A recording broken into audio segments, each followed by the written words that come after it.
Alrighty. What's up, everybody? Alright. It is the Wumbus. We're gonna finish going through our commander decks today. So we've got 6 left, and we've been clocking through about 6, and then planning on, uploading these as, like, separate videos on YouTube. That way, if you're interested in, like, a specific deck, and, like, I may record a little bit of an additional intro and outro for those. It just depends on what's going to be best.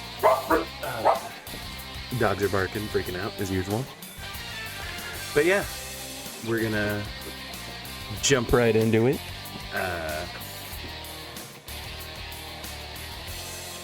Actually, before we get started, I do kind of want to talk about some of the more goings-on of Magic. Obviously, a few weeks ago we had all the bans, and then this week we had the news that the rules committee has kind of dissolved and governorship of the format has gone into Wizards of the Coast.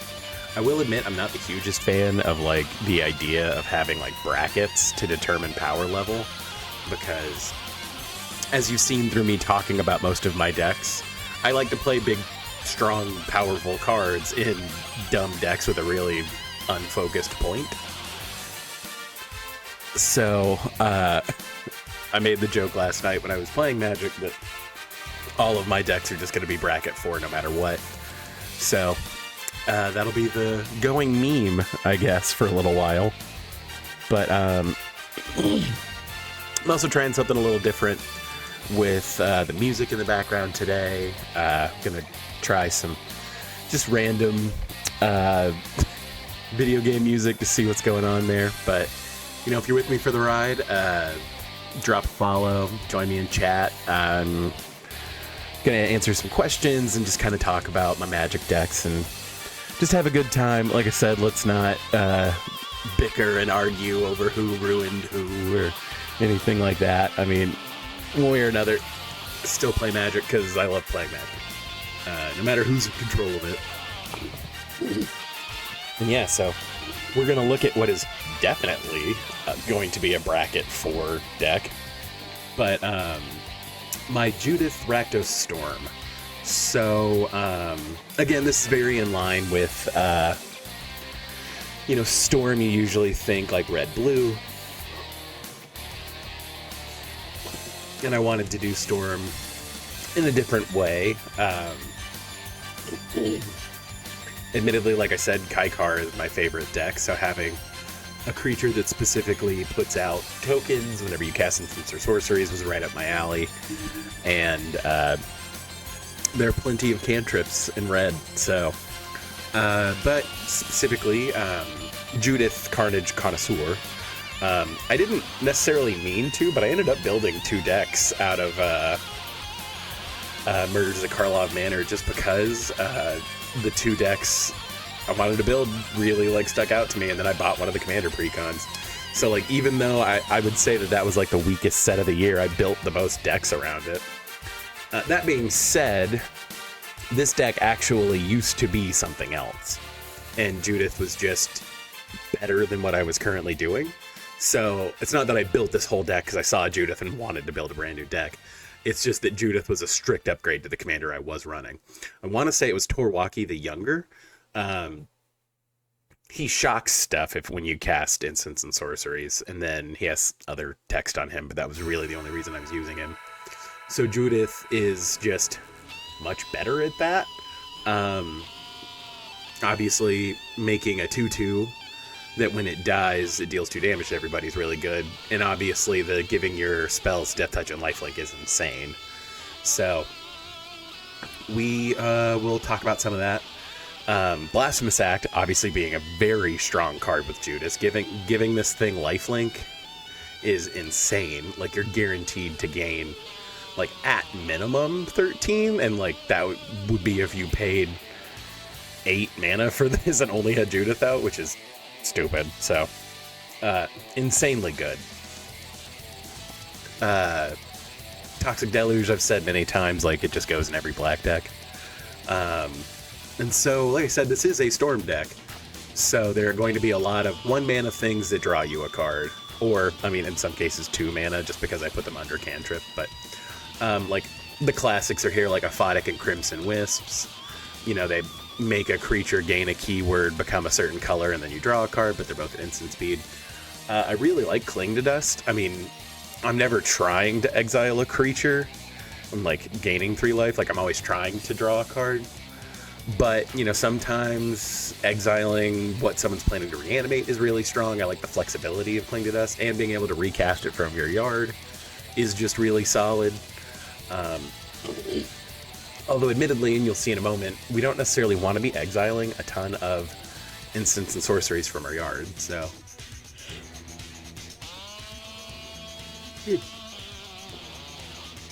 And then Crash Through is kind of just a classic example. Gives your creatures trample, draw a card. If they print a Crash Through that gives your creatures haste instead of trample, I'm gonna cry. Like, I really need it to be a cantrip so that it is useful all the time, rather than just being, because I know there's a 1 mana creatures you control gain haste this turn, but like, that's only good in very specific situations in this deck. But like the situational, you know, level of that, if it were haste, like I said, I could draw a card and just be fine with it, or it could let me win the game. So I do kind of, I'm looking for that. Like, hopefully Power Creep will allow that to happen. I totally understand why they haven't done that, but Cremate is kind of like Cling to Dust, except it doesn't have the extra modality, but I mean, it's still a strong, good cantrip. I talked about Crimson Wisp. Expedite gives target creature haste, which isn't as relevant, but like, it's not irrelevant, right? Fist of Flame is actually like a sneaky win con, because sometimes we can draw like 30 or 40 cards in a turn, and like, if we do that to Judith and make her big enough, we can kill somebody with that. But kind of just like a sneaky, under the radar extra win con. Might of the Meek is another way to give something trample. Again, it's in here because it's a red instant that you can draw a card with. Knight's Whisper, so like, spending 2 mana to draw 2 cards is about right. We're not really worried about losing life in this deck because all of our like damage-based board wipes and stuff gain us life. So, Overmaster, I think I paid like $7 or $8 for Overmaster, and then it got reprinted, and now I'm sad. But this is the Overmaster that I have in there. And again, that's sometimes relevant, making stuff uncounterable. And then Renegade Tactics, again, is just a red mana draw card. So then we have some kind of like bigger card draw haymakers, like Ad Nauseam obviously is going to be one of those cards where it's like, oh, okay. But like, imagine if you Blasphemous Act, give it lifelink, gain like 200 life. Ad Nauseam, you just draw your whole deck. So like, pretty good. A card you don't want to see off Ad Nauseam is Blood for the Blood God, because it costs 11. But again, because this deck is very good at like one-sided board wipes, Blood for the Blood God ends up being 3 mana most of the time, and it's just solid. Faithless Looting, again, just the rate is really good, and you will end up drawing lands and stuff, and so pitching is better than not. Also good just for flashback. Jessica's Will, as I've said many times, this card is insane. If you're running red, you should play it. Here into the Abyss kind of fits that same mold as Ad Nauseam, because drawing half your deck in a Storm deck is probably gonna win you the game. Plumb the Forbidden, just because we do on occasion make a whole lot of creatures, so it's also another way for you to be able to like sack. If you have a bunch of imps around, you can deal a bunch of damage to everybody that way. I've talked about Valakut Awakening. We run Valakut Awakening in most of the red decks because worst case scenario, it's a tap land. And then Wheel of Misfortune, again, talk about this one too. Just refreshing your hand for 7. Again, we're gonna have a lot of life, so it's not the biggest deal. There are always going to be situations where people don't want to lose their hand, so most of the time you can get away with bidding a very small amount of life. I've found that the right number to bid is usually 4, because often There are people who are like, I really need to wheel, and are going to bid like way higher than that because they don't play with Wheel of Misfortune super often. And then there's always going to be, well, there's usually going to be somebody who bids 0 because they're like, I don't want to lose my hand. And it's like, okay. So, pitching your hand and drawing 7 is really good. Copying spells, like I said, running Flare of Duplication just because it is very good. And so, I have Birgi in here, and Birgi should probably be under the same heading as Urbrask, and I don't know where I put Urbrask right now, so I'll have to fix that later, but Birgi is very strong, obviously. And in a Storm deck where most of your cantrips cost 1 red, Birgi just says you can kind of keep wheeling and dealing.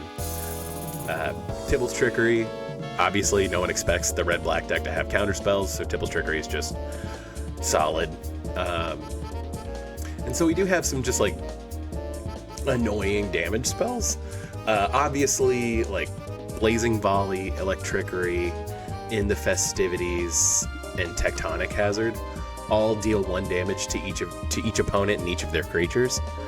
So with Judith, that gives them all Death Touch and Lifelink. So it deals 1 Death Touch damage to every creature, which is insanely strong for 1 red mana. So like I said, a lot of the time you're going to end up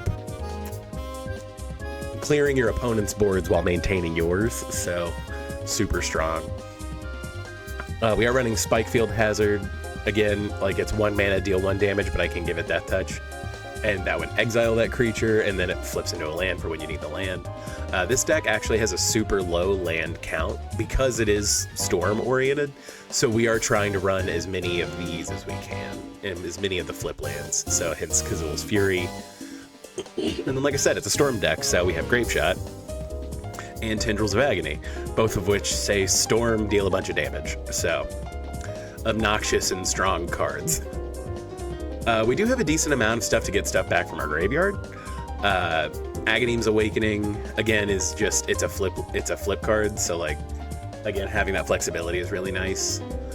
Same story with Malakir Rebirth, but Malakir Rebirth specifically is very good in here because people are going to try to kill Judith a lot, for obvious reasons. Command the Dreadhorde is interesting because Command the Dreadhorde deals damage to you equal to the converted mana cost of the cards you bring back. You can give it lifelink so that you immediately gain that life back. As long as you don't take lethal damage from your own Command the Dreadhorde, you basically don't lose the life, which is super strong. It just gets rid of the downside of Command the Dreadhorde, so it turns into Rise of the Dark Realms most of the time, except, 2 mana cheaper. And then the reason why we don't necessarily want to exile stuff from our yard is Mizzix Mastery. Mizzix Mastery is a super gross, strong card in this deck, and in most decks that it's in, to be honest. If you're playing Mizzix Mastery, you're probably doing something very evil, and my kudos to you. But yeah, so at its base, you pay 4 mana to exile target card that's an instant or sorcery from your graveyard. For each card exiled this way, copy it. You may cast the copy without paying its mana cost. Note that it does say cast, so you do get the triggers from Judith and our other things that care about that. But you can overload it for 8 mana and then cast every instant or sorcery in your yard, so you get all your cantrips back. You get like your dark rituals back, that kind of thing, so very strong. Past in Flames, again, kind of the same vibe. Instant sorcery, give them all flashback. If assuming you have like your other setup pieces, it lets you like recast all your cantrips, draw a bunch of cards, do a bunch of stuff. And then, like I said, we are running most of the double-faced like land into value creatures or whatever lands. So Pinnacle Monk, enters the battlefield, gives you an instant sorcery back. The prowess actually isn't nothing. Again, with cards like Fist of Flames and stuff like that, where you can really grow a creature's power and then give it trample, like Pinnacle Monk does decently well in that.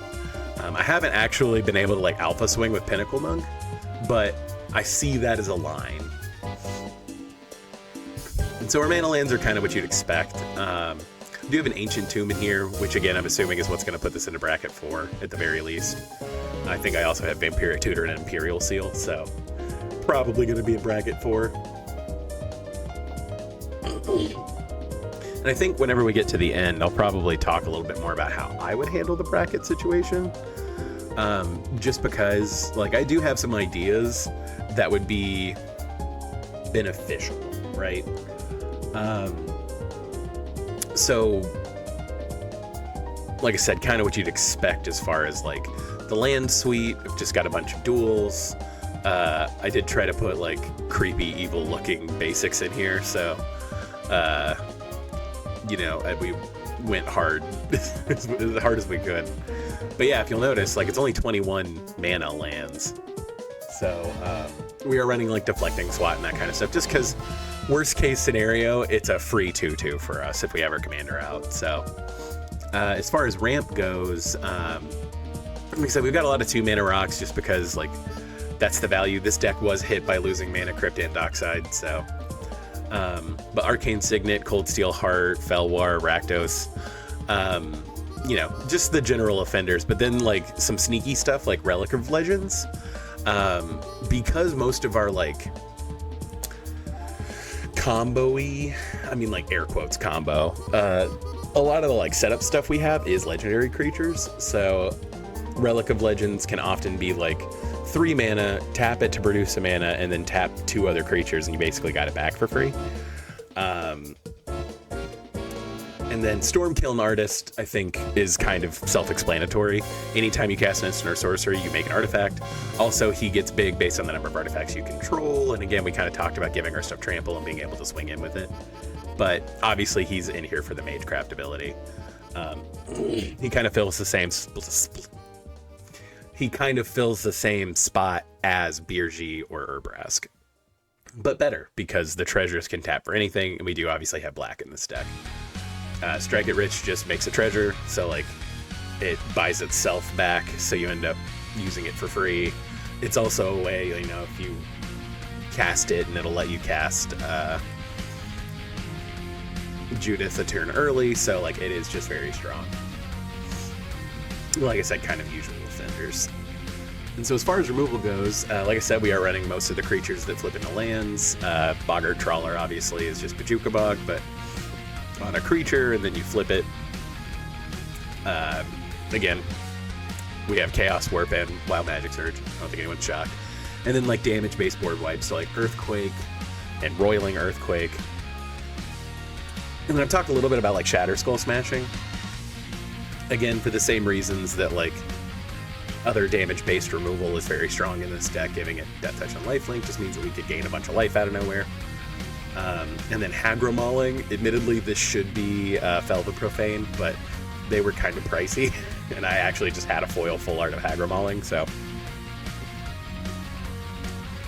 You know.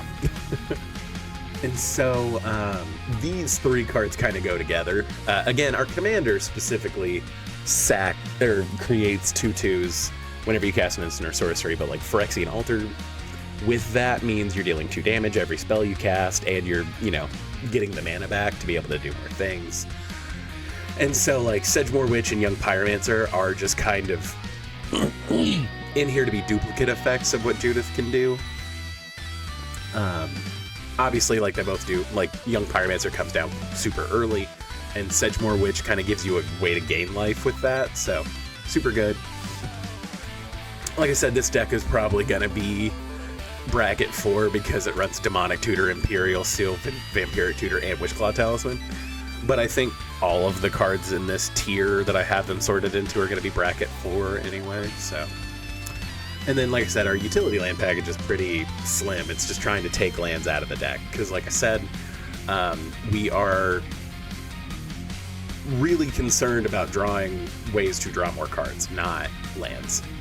I really should get the red-black Pain land that lets you draw a card, too, but...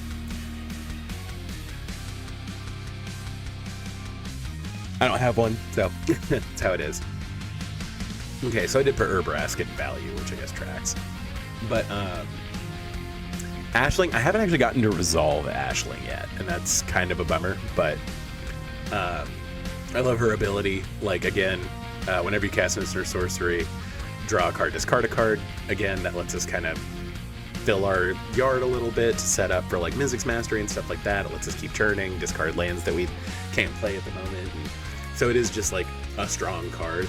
And also, I mean, like, don't discount dealing 2 damage to each opponent and each creature they control. Even though you won't gain the life and you can't get a death touch, it's still just like more incremental damage. And then if it's the 3rd time you cast it, you get like a jump in mana, so that's just solid. And then, you know, it's also, you know, after that 3rd time, it still says whenever you cast an instant or sorcery, discard a card to draw a card. So like that is at its base fine. Crackling Spellslinger can give any spell we control Storm, which is awesome. It also can stack Storm on a spell that already has Storm, so you get like double the copies, which is super strong. Deadly Dispute is just super solid. It replaces itself with drawing 2 cards. We're probably going to have the fodder around to sacrifice, and then you make a treasure, so it kind of buys itself back a little bit. Dragon's Rage Channeler, again, just because we are going to be filling our yard pretty quickly, will usually be a 3/3 with flying that has to attack, so like that's just solid for us. But again, it kind of helps with like top decking certain things, so super good. Elixir of Immortality is really the only way we have to protect our graveyard right now. There's also not really any other way to shuffle my graveyard in, and I didn't want to run an Eldrazi in here because it kind of doesn't fit in the theme. But especially with like Birgi or Urbrask, you can cast Elixir and it pays for itself immediately, so like it's fine. Professor Onyx, again, is a way to pay off the Storm and like casting a bunch of stuff. It also helps you like it helps you dig a little bit deeper in your deck, 3 cards. It can make people sack stuff. It can also be super brutal if you do get to the ultimate. I don't think I've ever ultimated her. I've always just ticked her up a couple times and then made people sack based on what was going on. And then Urbrask, like I said, I don't think we're ever going to be like trying to necessarily flip Urbrask just because his front is so strong. But to be fair, his back is also very strong. Like, if you get like to the final bit, it lets you, you know, recast instant sorceries from your yard. So it does kind of a Past in Flames, which is just super strong, and then it flips back immediately. I'm sorry, yawning. And then obviously like Aetherflux, it's a Storm deck. Like, it's a Storm deck that already has some life gain synergies, so Aetherflux can just be nuts. But yeah, so that is Judith Rakdos Storm. And like I said, this deck is like obscenely powerful.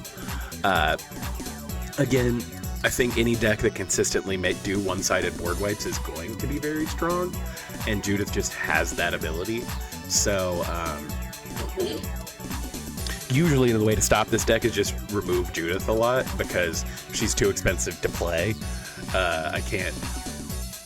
the rest of my spells, like, the value isn't really there. I mean, don't get me wrong, I can still build a big dumb Storm count, I can still do a bunch of stuff, but, like, it's harder to close out the game without Judith on the field, so.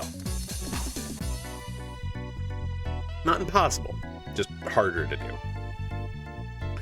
Okay. So let's... Ooh, weird. I guess I was playtesting this yesterday. Here, we'll go the long way. Okay, so that was Judith. So now we'll look at Mono Black. So I don't think anybody's terribly shocked to see that like Mono Black is super strong. This is technically like just loop Junji a whole lot, the deck, but like it does end up being like a discard deck. It does a lot of really mean things. So again, this is definitely a higher power deck. So let's read Junji. He is 3 black for a dragon spirit with flying and menace. So he's just a 5 mana 5/5 with 2 keywords. So like that's already pretty good. But when he dies, each opponent discards 2 cards and loses 2 life. Or you can put target non-dragon creature card from your graveyard onto the battlefield under your control, and you lose 2 life. There are plenty of things that we do want to reanimate, but obviously what we want to do is kill Junji and then have him like come back to the battlefield fairly regularly. So we'll just talk about a few things. I pulled a Phyrexian Obliterator and I was like, this is going in my mono black deck just because it's awesome. It stops damage-based board wipes from happening. It does just present like an annoying blocker. I think it's funny that they gave it trample in the first place because, you know, people already weren't super incentivized to block it. And so trample makes it like even more like, well, I'm not going to block that. I'm just going to take the 5. What am I going to do? Soak up 2 of it? Like whatever. And then have to sack 2 permanents. As far as board wipes go, Damnation is just Wrath of God in black. So like run Damnation. And then Toxic Deluge I've talked to death about. Like, it's just solid. It gets around indestructible. We are a little bit more concerned with our life total in this, because we don't have, like... There are ways to gain life, obviously, but, like, they're not as consistent in mono black. They're out there. It's just not the most consistent thing. As far as card draw goes, we do have quite a bit, and they're all kind of interesting in their own way. So, like, Anvil of Bogarden is... It makes everyone skip their discard phase, meaning that, like, everyone has no maximum hand size. But, it also makes everyone draw a card and discard a card every turn. And we have synergy to make that very good for us. So, obviously, super good. Disciple of Bolus, I feel like it's one of those cards that was like obscenely strong forever ago, and now it's kind of tapered off, but I really like Disciple of Bolus. Again, this is one of the ways we have to gain life in the deck. It is just another way to sack our commander and get his death trigger, and it gives us the extra value of gaining the life and drawing cards, so super good. Doomweaver, for the same reason, like we are intending to sack our commander anyway, so when they die, we just get that value. I do have Memory Jar in here. Again, we have some punishing ways to make people discard cards, and Memory Jar just combos with those very well. Sacrifice Memory Jar. Each player sets aside his or her hand face down, then draw 7. At the end of turn, each player discards his or her hand and returns to his or her hand each card he or she set aside this way. So, in our deck, that just says draw 7, and then play out what you can, put back, stuff, or discard stuff that you can reanimate, and then you pick up the hand that you sat down. So, but for everyone else, it usually means draw 7 cards, discard 7 cards. Like, it's obnoxious and just really strong. Necropotence, again, I've talked about. It's just an obscenely strong card that everyone should experience playing with at the very least. But like I said, if people are smart, they will only let you, they either won't let you resolve it in the first place, or they'll let you get 1 refill and then remove it. Necropotence gets out of hand very quickly.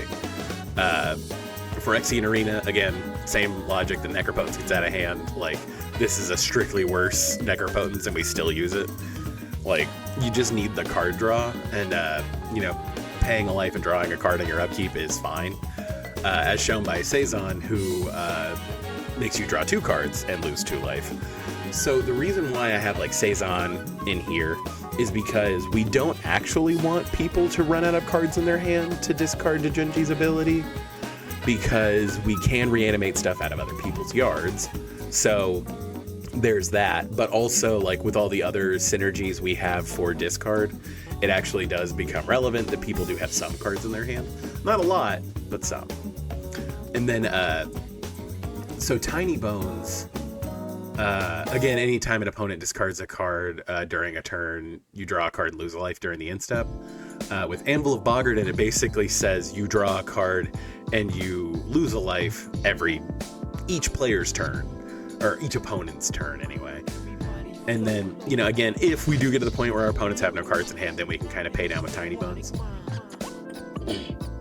And so Tiny Bones actually would make like a decent alternate commander for this, if only because Tiny Bones is obnoxiously strong. I didn't want to necessarily go that route because doing pure discard is kind of unfun. I mean, not that this deck is terribly fun to play against, but if you'll notice, there's not a Turgrid in here. And that'll become more obvious as we go through because you won't see a Turgrid. But basically, I saw like Turgrid decks and everything, and I was like, you don't even need Turgrid to make discard annoying. And so that's kind of how this deck happened. Was everyone's like, oh, well, it's a discard deck, but it doesn't have Turgrid in it. And I was like, okay, I'm going to make that deck, but still be obscenely annoying with it. And that's what this deck does. Twilight Prophet, just because we do have a lot of like fairly expensive stuff in here, we will, you know, be able to get the City's Blessing pretty quickly. And then, you know, it's just another way to like gain life and deal damage. So Villas, just because we are paying a lot of life across things, so we'll draw a bunch of cards. But again, he's also just a very good reanimator target. Zenith Chronicler, it's a way to have everybody else kind of keep cards in their hand. We are a monocolored deck, so like we're not going to trigger Zenith Chronicler, like, and it's just kind of like incremental card draw. It's also easy to play because like we have a bunch of utility lands in this deck, so like Zenith Chronicler is like easy to get out and easy to like present a presence with. It can help people draw cards, so it's just fine. Jet Medallion, obviously this is mono black, so making our black spells cost less is very good. Imp's Mischief, again, we're not terribly worried about like losing life, especially because most of this is going to be like removal based stuff to get rid of like certain key pieces on our board. But you can also like Imp's Mischief someone's Time Warp and you can take the extra turn. So like Imp's Mischief is just like a fun card that I'm happy they reprinted and it's come down because it was like $20 for a while. Refurbished Familiar, because of all the ramp we have, this card will very often only cost a single black. But obviously, like I said, you know, when it enters, everybody discards. Each opponent discards a card. If they can't, you draw a card. So like sometimes this does just say draw 3 cards on it for a single black mana. So like the ceiling of this card is nuts. Raven Man, again, kind of a similar story with like Tiny Bones and Anvil of Bogarden. Like this synergizes really well. You make a bird every like each player's turn, which I mean like isn't huge, but like it'll get there eventually. And he also just has like an activated ability that makes everyone discard, so like that's solid. Waste Not is obviously in here because our commander can like consistently make people discard cards, so Waste Not's just very strong, obviously. Mono black, so we are playing Grey Merchant. Again, we do have ways to like sack and reanimate Grey Merchant a few times in a turn, so like that'll often close games. And so like I said, this is like a reanimator deck, so there is quite a bit of like stuff to get your stuff back. I actually have Activated Sleeper in here because he can be like a sneaky thing if he's already in your yard. Junji can reanimate him because until he's on the battlefield, he is just a Phyrexian shapeshifter. So you can sack Junji with Activated Sleeper in your yard, reanimate Activated Sleeper, and have him come in as a copy of Junji. So it's a way to kind of sneak around that non-dragon clause. Aghaneme's Awakening, again, this is a reanimator deck. It's a flip land, so like at its worst, it's a land that comes into play and you have to pay 3 life. But at its best, it's a good reanimator spell. And then, yeah, I mean, like classic offenders like Animate Dead. We are running like Campfire and stuff just because our commander already costs 5. And this is like a way to get like a little bit of life. Again, because we are paying life for a lot of things. But it's also a way to protect our graveyard from being like exiled and stuff like that. So Campfire is just a solid card for this deck. There are probably better options than Campfire, but like I said, with the amount that Junji dies and goes to the command zone, Campfire comes in handy, if only because paying the commander tax for Junji can get very expensive after a while. Chainer, Dementia Master, again, with the amount of sack outlets and stuff that we have in the deck, we're pretty much not worried about exiling all of our other pieces. But 3 black, pay 3 life, put target creature card from your graveyard onto the battlefield is just super strong. Again, if we're sacrificing our commander a lot, like cards like Malakir Rebirth are really strong. We'll gladly pay 2 life to not have to repay all of his mana cost. And then, like, worst case scenario, it's a tap land. Mikaeus just automatically brings stuff back because it gives it Undying, which is super strong. Phyrexian Reclamation basically just makes it to where you pay the commander cost. You only pay the commander tax once. Because it's just tacking on 2 mana to our commander's CMC to recast it again. And then kind of the classics like Reanimate, put target creature card from your graveyard onto the battlefield, or from any graveyard onto the battlefield, you lose life equal to the mana cost. We're totally fine paying 5 to bring back Junji for 1 mana. Or, you know, reanimating something else ridiculous, which is like very possible. And then Victimize, you know, sack 1 creature, get 2 back is super strong. As you can see, we do have a lot of like obnoxious creatures. So like Chainer, Mikaeus. Again, like Victimize, sacking Junji, bringing back Activated Sleeper, and something else just means you get another Junji. So like super good there.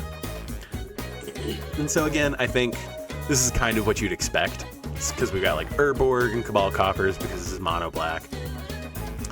We do have some like everyone having swamp synergy, so that's obviously fine. Ancient Tomb lets us play our commander faster.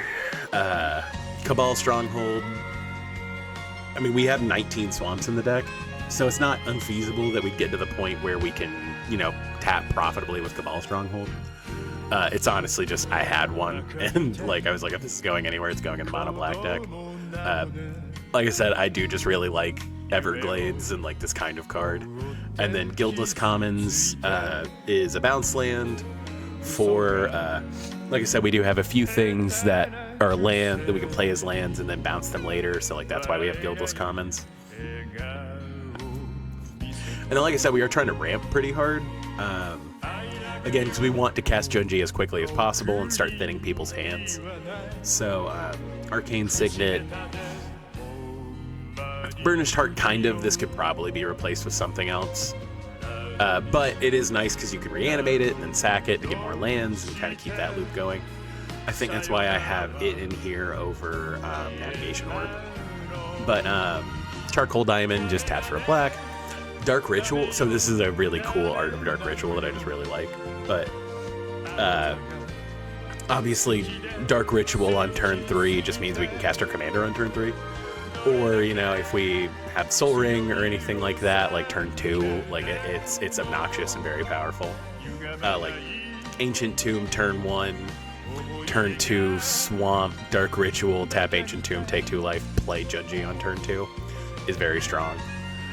And then, you know, kind of the standard stuff. I do have Heraldic Banner in here. This isn't tribal in any way, so Patchwork Banner wouldn't work, but all of our creatures are going to be black.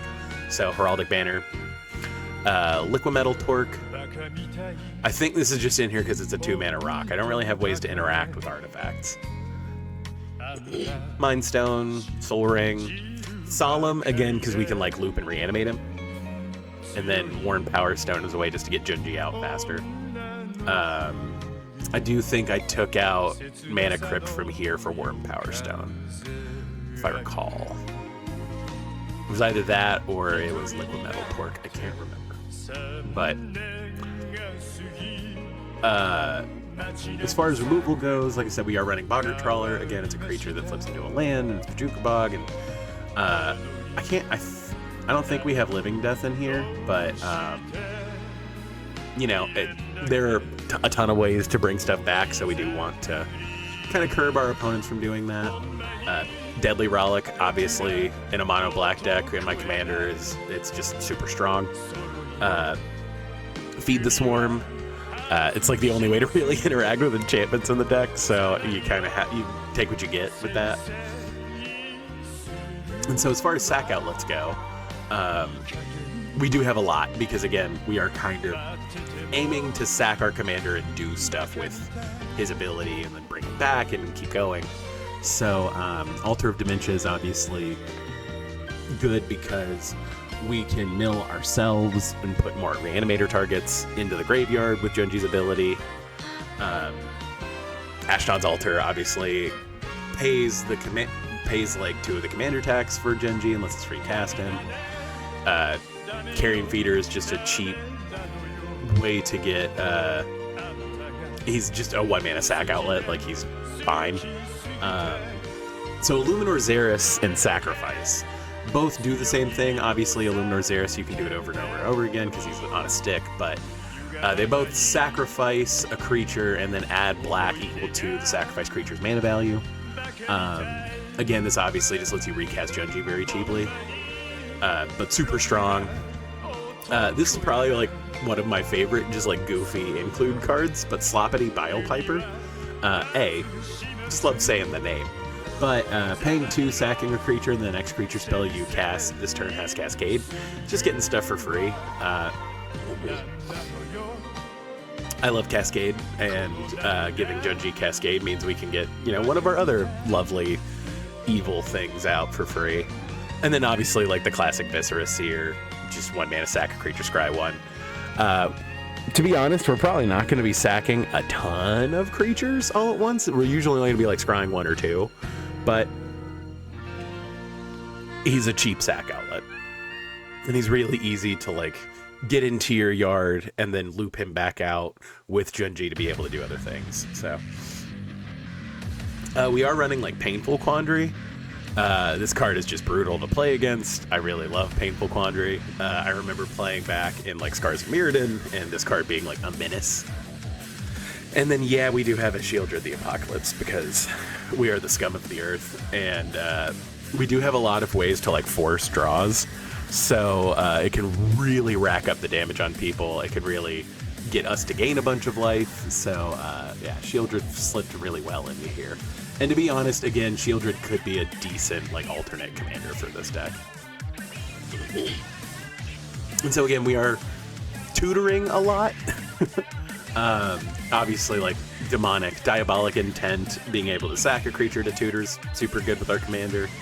And then Vampiric are just like standard. And then Runescarred Demon is just a good reanimator target. Get it into your yard, bring it back. You can bring it back with Junji's trigger, which is super good, but it's just when it enters, you search your library for a creature or for any card. And then Grim Servant is kind of like that, except you have to look for a card with converted mana cost less than your devotion to black. Honestly, worst case scenario, you use him to grab either Cabal Coffers or Urborg. Both are super valid. So, and you'll always have, because if he's out, his devotion is 1. You can always tutor a land. And so as far as utility lands goes, Barad-dûr, again, I'm a huge Lord of the Rings nerd, so we are very often going to have creatures die, and sometimes it's worth dumping our mana into having a sizable blocker, or not even that sizable of a blocker. Like 3 mana make an orc that can just like chump is super solid. Bonder's Enclave, our commander's power is 5, so this is 3 mana draw card, which is fine. Cast Locthwain, again, our hand is going to get kind of low, and the ceiling of playing this card is like decent compared to the floor. So like I run Castle Locthwain in a lot of decks that have black. Ghost Quarter, again, we want to have ways to destroy lands, and that's why we also have Strip Mine. High Market is just another way to sack a creature. Most of the time we are trying to sack a creature once each turn. It's not necessarily about the repeatable effect of it. Like Junji can be very oppressive, only sacking him once each turn. And like the life gain's not nothing. So Myriad Landscape to get more lands out of our yards. Witch's Cottage, we are pretty much going to have 3 swamps most of the time. But, it's another way to get around Junji's commander tax. And then Urza's Cave, I'm running it because it's a way to tutor up Urborg or Cabal Coffers. And so as far as value goes, like I said, we do kind of hit a lot of interesting stuff here. Braids is super strong because like we're totally willing to sack Junji. Most of the time, if we've already got Junji out, we're willing to sack some of our like rocks and stuff like that and make other people sacrifice things. We have a lot of fodder, and it doesn't bother us if losing a couple of pieces, but it will really hurt our opponents. So again, Braids could totally also be the commander for this deck. But also, like, pinging people for damage and then you drawing cards off of it is super strong, especially if you have like Shieldred or anything out like that.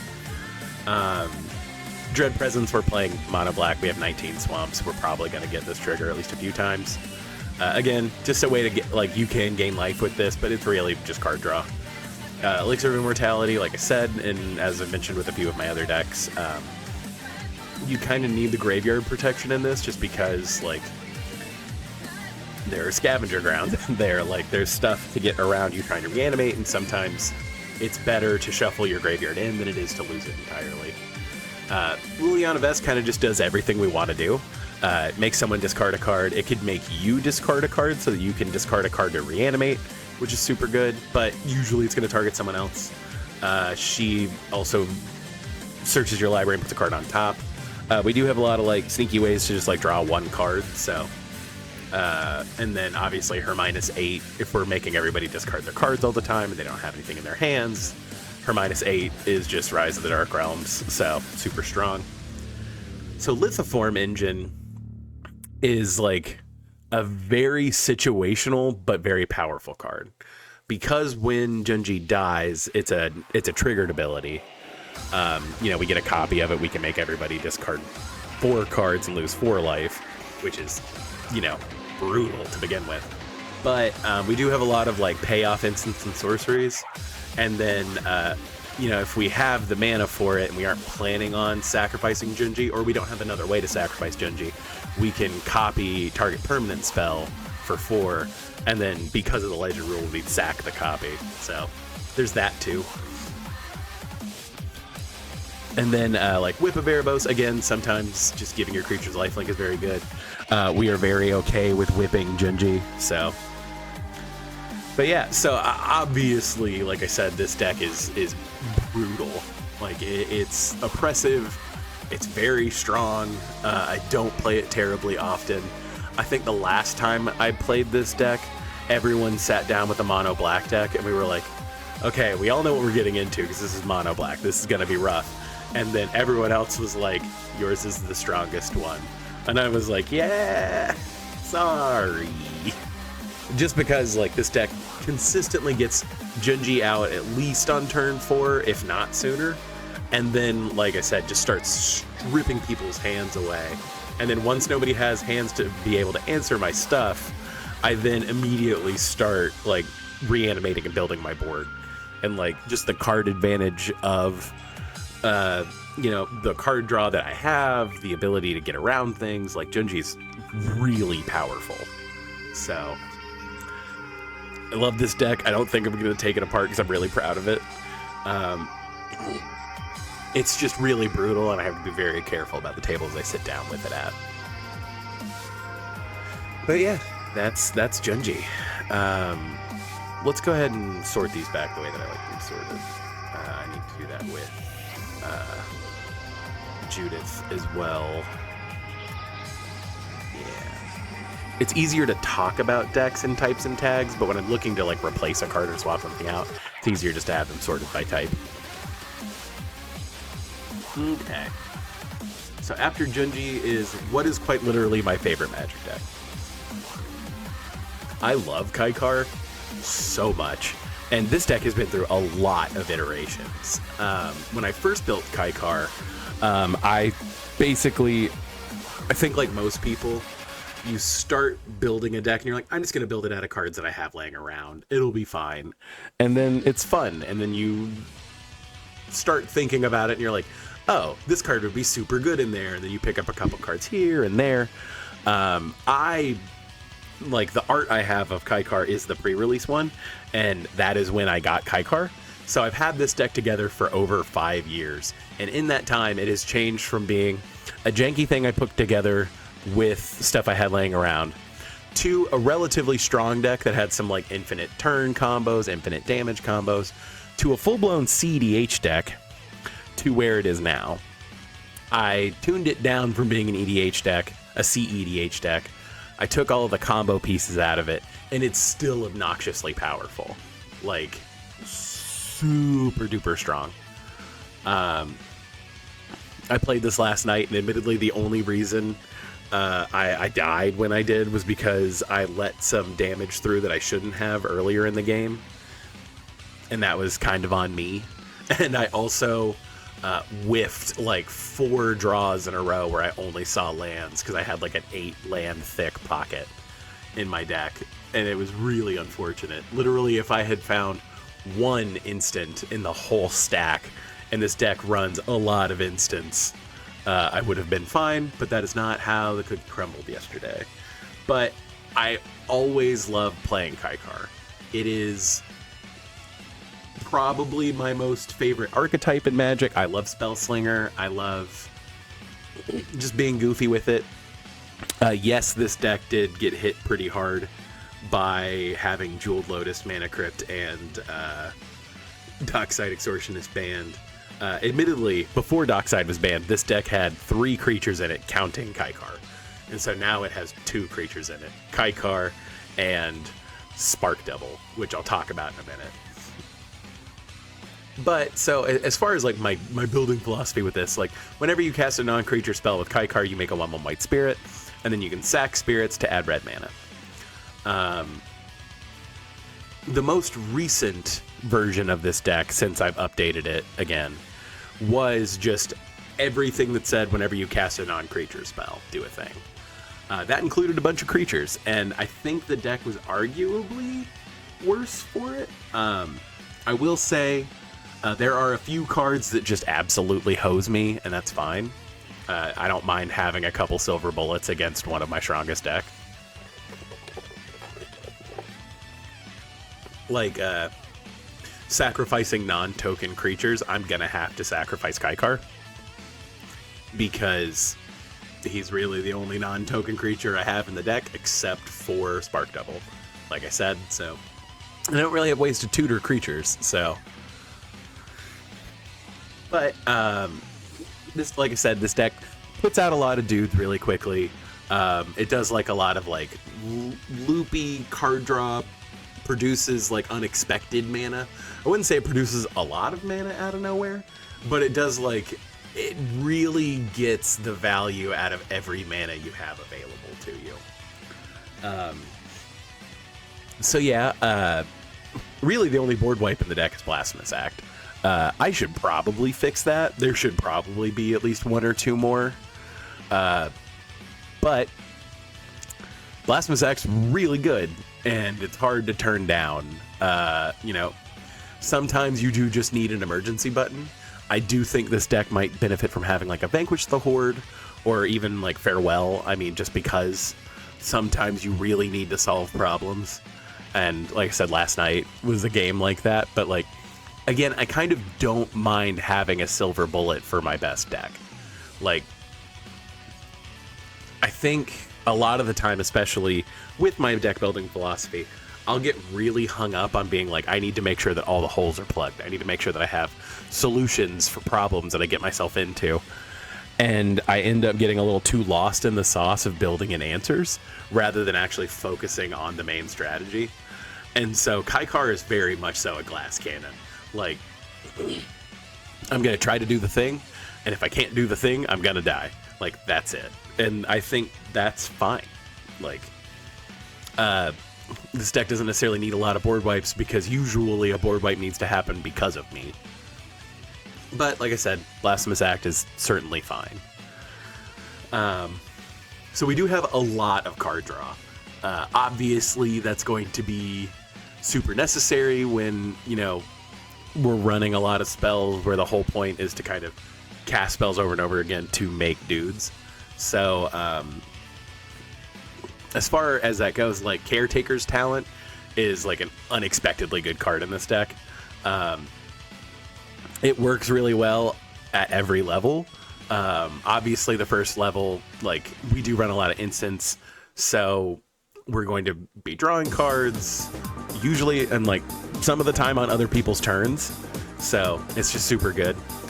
Distant Melody, because all of like the tokens that we make are spirits, like Distant Melody can sometimes just say like draw 12.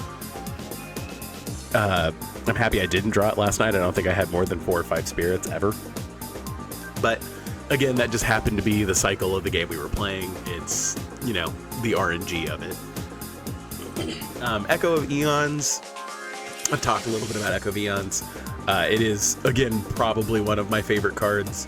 Just being able to wheel twice is nuts. And yes, this deck does run Smothering Tithe. So obviously having wheels and that kind of stuff with Smothering Tithe is very strong. Like I said, Expressive Iteration just lets us dig into our deck and see more cards. So Finale of Revelation, there is, like, it's not necessarily like a committed sub-theme, but being able to untap lands is super strong, especially after you draw a bunch of cards. And because we can, you know, make a bunch of spirits and then sack them all to Kaikar to produce a lot of red, we can dump a lot into the X of Finale of Revelation. And then obviously, like, not having a maximum hand size for the rest of the game plays into that really well, so... Frantic Search is basically draw 2 cards, pitch 2 for free because it untaps the lands. Gitaxian Probe is basically draw a card, make a token for free. Jessica's Will, I feel like I don't even have to justify it anymore. This card's insanely strong. Lets us look at 3 more cards in our library, gives us a bunch of mana. Like I said, this deck definitely does not work without Kaikar, so you have to have Kaikar out. So that Jessica's Will is just going to pay you off for that. Mystic Remora, there is not a Rhystic Study in this deck because I found that Rhystic Study was awkward to play. A lot of the time when I was trying to resolve Rhystic Study, I was better off doing other things. And again, that may not be objectively correct, but in this specific case, Mystic Remora is better because most of the answers to our deck are going to be non-creature spells, and no one's paying 4. Plus, it's not unbelievable that we'd be able to pay the cumulative upkeep cost for multiple turns. So, Mystic Remora is just solid. You know, and then kind of the usual offenders like Ponder is a cantrip. You can make a token, draw a card. Preordain's a cantrip. Seagate Restoration can sometimes just sneakily draw you a bunch of cards and then make you have no maximum hand size, but it is also a land. So sometimes if you're really riding the struggle bus and you really need that 1 more mana, you can use like Mystical Tutor or Solve the Equation or things like that to get another land drop. And this deck is pretty low on lands. So again, because it's relatively cheap, I have a lot of cantrips. Getting to 4 mana isn't terribly difficult. So Sensei's Divining Top is wildly strong in this deck because,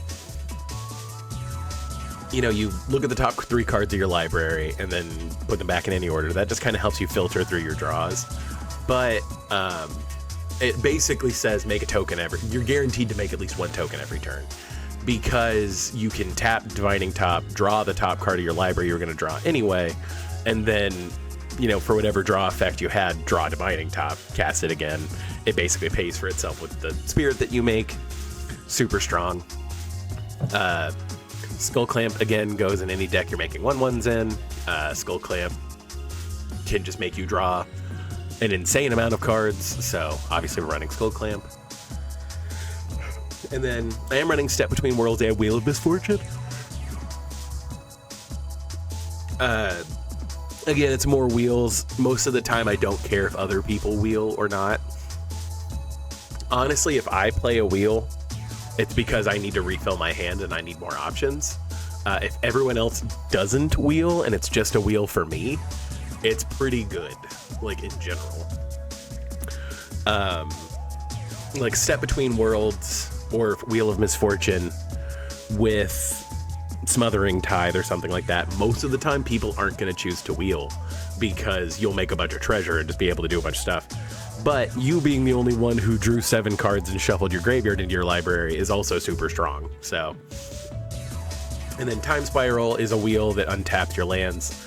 This is another card I bought forever ago, and it was much less expensive than it is now. But, and Wheel of Fortune is kind of the same thing. I think I bought my Wheel of Fortune back when it was sub $100 for sure.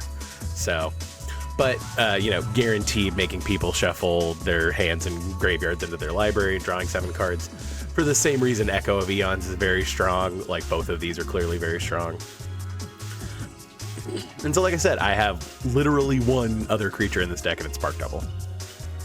And you'll see I actually have a couple of other ways to make copies of Kaikar, because, again, having ways to make even more spirits is really strong, and sometimes having token copies of Kaikar is really strong, like with Caretaker's Talent, where its second ability makes a copy of a token you control. Just obnoxiously powerful. And then we're actually probably pretty low on counter spells in the deck. However, I am running like my favorites and then like the 2 best. So like Arcane Denial, Disallow are just like the counter spells that I would run at minimum. And then Fierce Guardianship is insanely strong. I don't think anybody's here to argue that Fierce Guardianship isn't wildly strong. And then Force of Will is it's Force of Will. Like, it's obnoxious, it's powerful, it's a counter spell for free. So both of these, I think, serve their purpose. And then so how we actually win the game is Impact Tremors and War Leader's Call. I did have Perforos in here, but he's a creature. And it's way funnier to be like, I only have 2 creatures in here. And to be honest, I didn't really need the extra, because 4 is like a competitive spot in this deck to begin with. I'm much more likely to be able to sneak Impact Tremors in before I do a bunch of other stuff than I am Perforos. And same with War Leader's Call, but War Leader's Call does kind of give you that access to be able to win with combat damage too. So, I mean, just turning all your 1/1s into 2/2s is strong enough most of the time. And so our land base is, again, pretty open because we want to be able to cast Kaikar as quickly as possible. So, like, we're running every duel in the colors that I happen to have, including, like, the Triome. I did go through and made sure that all of the basics are the same because this is my favorite deck and these are my favorite basics. So, yeah. And then, like I said, just every duel we could get our hands on in the colors. Like, everything. So as far as protection, obviously, again, this deck needs to be kept safe. We are very worried about board wipes that would remove all of our hard work, or even, like, removal of like key synergy pieces like Jeskai Ascendancy, which we'll touch on in a little bit. So Dawn's Truce and Teferi's Protection protect all of our permanents, and then Deflecting Swat protects a specific permanent. So like, just like we're trying to keep our stuff safe at all costs. And then obviously the ramp category is going to be pretty high. Again, this is a 4-mana commander that whenever you cast rocks and stuff, you make more ramp, which is insane. So again, this deck was hurt pretty bad by the bannings just because it totally ran Jeweled Lotus, it ran Mana Crypt, it ran Dockside. But I just took them out and added other ramp pieces in. Like, I just put in slightly slower rocks. It's fine. But yeah, so like the usual offenders, all the signets, Fell Wars, Prismatic Lens. Like I said, I am running Smothering Tithe. The sneaky ones are Lotus Petal and Mox Opal. So Mox Opal, because we have so many other artifacts in the deck, I usually don't have a problem turning Mox Opal on. Also, I super love the art and like the Mox Opal being tainted by like Phyrexia and everything. It's so cool, and I just love the flavor of it, and it's just super fun. And again, pay 0, make a token, fix your mana is just super strong. both of these let you, you know, play a 2-mana rock on 2, cast Kaikar on 3, and still be able to play something to make a token and go ahead and keep the thing rolling. Because genuinely, whenever you play Kaikar, you want to be able to make a token too. But yeah, and then kind of, again, just usual stuff. I do have a revised Soul Ring in here, and it makes me very happy. And so as far as removal goes, you know, we got the Psych Rift. Again, this is going to be a bracket 4 deck. Generous Gift, just because we got to solve some specific problems. Path to Exile, because it's super efficient. I could do a whole video talking about places where it is correct to run swords over Path. Because the margins of this deck are, you know, dealing 1 most of the time. I do find that Path is better because we usually won't have mana problems, but we are going to have closing the game problems, per se. Requisition Raid, again, it's flexible because it can destroy an artifact and an enchantment, or an enchantment. And then, you know, if you're going in for the alpha swing, you made enough tokens, you're probably going to win with combat. Requisition Raid just kind of gives you that option. Resculpt can exile an artifact or a creature. And then, like I said, we are running Wild Magic Surge, but not Chaos Warp in this deck, which is odd, but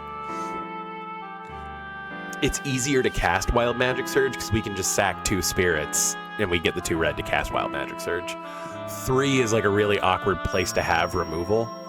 And we're running Generous Gift over Chaos Warp. I think there's probably a mindset to find a place in here for Chaos Warp. I've just got to find it. This deck list is super tight, and I don't know what to take out at this point. So, like, any decisions I have to make about that are very difficult. And then, so, like I said, being able to double our tokens is super strong. So, like, this is where one of my few Anointed Processions goes. Grand Crescendo is another way to keep our creatures safe, but it can also pump out a bunch of dudes. So, again, if we have Impact Tremors out, if we have War Leader's Call, if we have ways to pump our board, just super strong. And so, like I said, we do have a bunch of ways to make token. We do have 2 ways specifically to make token copies of Kaikar. So Irenicus's Vile Duplication and Quantum Misalignment can make token copies of Kaikar. So having more Kaikars is the same reason we're running Spark Double. More Kaikars equals more tokens, equals more triggers, equals more damage.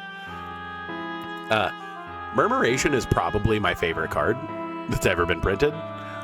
It literally storms to make Stormcrows, and that's hilarious.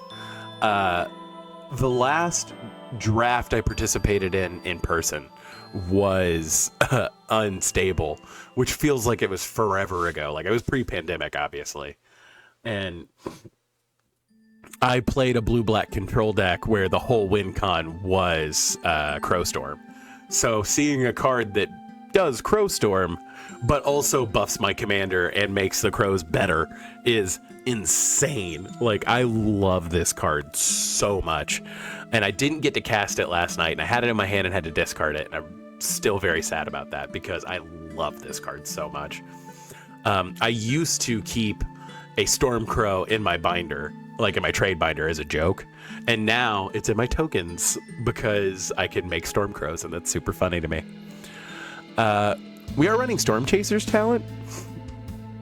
Storm Chaser's talent is like one of the few ways this deck has to put a creature out on turn 1. But obviously, like, the second ability lets us get back a key instant or sorcery, and then the last ability lets us, you know, whenever we cast instants or sorceries, which most of our deck has, we make more prowess otters, so, like, super strong. We also have a couple ways to, well, I guess we have one specific way to make it to where it's easier to pay for these, so we'll touch on that in a moment.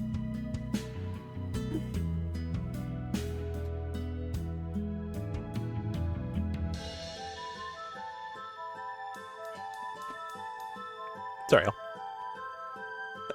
So, like I said, we are running a couple tutors for various reasons. Enlightened Tutor lets us find, you know, our damage dealing enchantments. It lets us find, like, Jeskai's Ascendancy, which I believe is in the value category, and we'll talk about why that's so obnoxiously strong.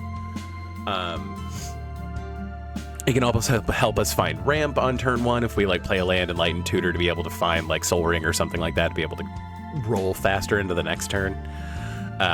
Obviously, Mystical Tutor, Personal Tutor, and Solve the Equation. All search for, you know, instants or sorceries, and in Personal Tutor's case, just sorceries. But like I said, you can use this to find Seagate Restoration to be able to make sure you make a land drop next turn. You can use these to find further draw spells. You can find these to get wheels, especially if you already have Smothering Tithe out. Like, tutors are super strong for a reason, and not being in black, I do kind of like running these kinds of tutors where it's restricted to a specific card type. So probably not running low on any of these in the near future. I do need to buy more Lightened Tutors, but of course that is the most expensive of the 4.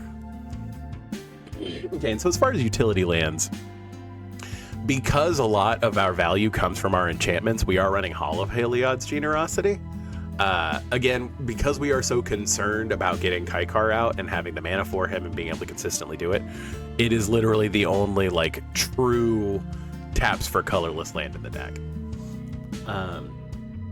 Castle Embereth, like I said, it just gives us more pump. It lets us get the powers up because, like I said, if we produce enough tokens, we can obviously win through combat. Mystic Sanctuary lets us put an instant sorcery back from our graveyard. Like, that's just very strong for us. Otawara is, like, I mean, don't get me wrong, it's going to cost 3 mana unless we got lucky and made a bunch of tokens of Kaikar. But it does just kind of solve problems otherwise, so it's just a good card to have in general. And then, like I said, Perilous Landscape. The landscapes that I could fit into decks I put in here. And it does thin the deck a little bit, takes basics out, so, like, we're okay with that. Okay, and so lastly is value. So we have Artist Talent. I'm shocked this card isn't more expensive. So again, we're only running so many lands, but you know, you do end up with like several in your hand all at once. And so you know, all except for 98 of our 100 cards minus the 32 lands. So 66 of our 100 cards are non-creature spells. So being able to like filter through, find what you need, move forward is super strong. Making 62 cards in our deck cost 1 less is super strong. And then obviously the final ability can be very game ending. It can turn our impact tremors, every creature entering, into lightning bolting people, which is nuts. So we love Artist Talent. We're going to keep running Artist Talent. Invasion of Segovia is a weird include because it does flip into a creature, but on its front side, it's not a creature spell, so it still triggers Kaikar. But it makes tokens because, you know, we're happy to have more tokens. But when it flips, non-creature spells you cast have Convoke. So not only can we tap our tokens that we make to be able to cast spells like faster, we can then sacrifice them and then put even more mana into things. And plus it lets you like untap some of your creatures, so like there's upside for that too. So Jeskai Ascendancy is arguably the win con of the deck. Obviously whenever you cast a non-creature spell, creatures you control get +1/+1 until end of turn. If we're going to be cantripping and casting a lot of non-creature spells to make tokens anyway, Jeskai Ascendancy can make some of our creatures very large out of nowhere. And then the second ability of that is just a slightly better version of Artist Talent, because instead of discarding the card first, you draw a card, then discard, because they gave loot to the 3 mana thing instead of Rummage, which is like Red's card draw in this case. And so we are running Ral Crackling Wit. Whenever you cast a non-creature spell, put a trigger or put a counter on him, so he's got to get pretty big pretty quickly. Again, he makes prowess tokens, so like we like that. And he can let you do the filtering where you draw 3 and discard 2, like a backwards Bazaar of Baghdad. And then his -10, which again isn't impossible for us to get to, gives us Storm, and I love Storm. So needless to say, Ral Cracklingwood is super strong, and I have not resolved him yet, and I'm still waiting for the day, because it's going to be nuts. And so Sorcerer class is 2 mana, gives us card selection, but then the second you level it up, it turns all of your creatures into conduits for you being able to cast even more spells. Like I said, kind of the way that like Invasion of Segovia does.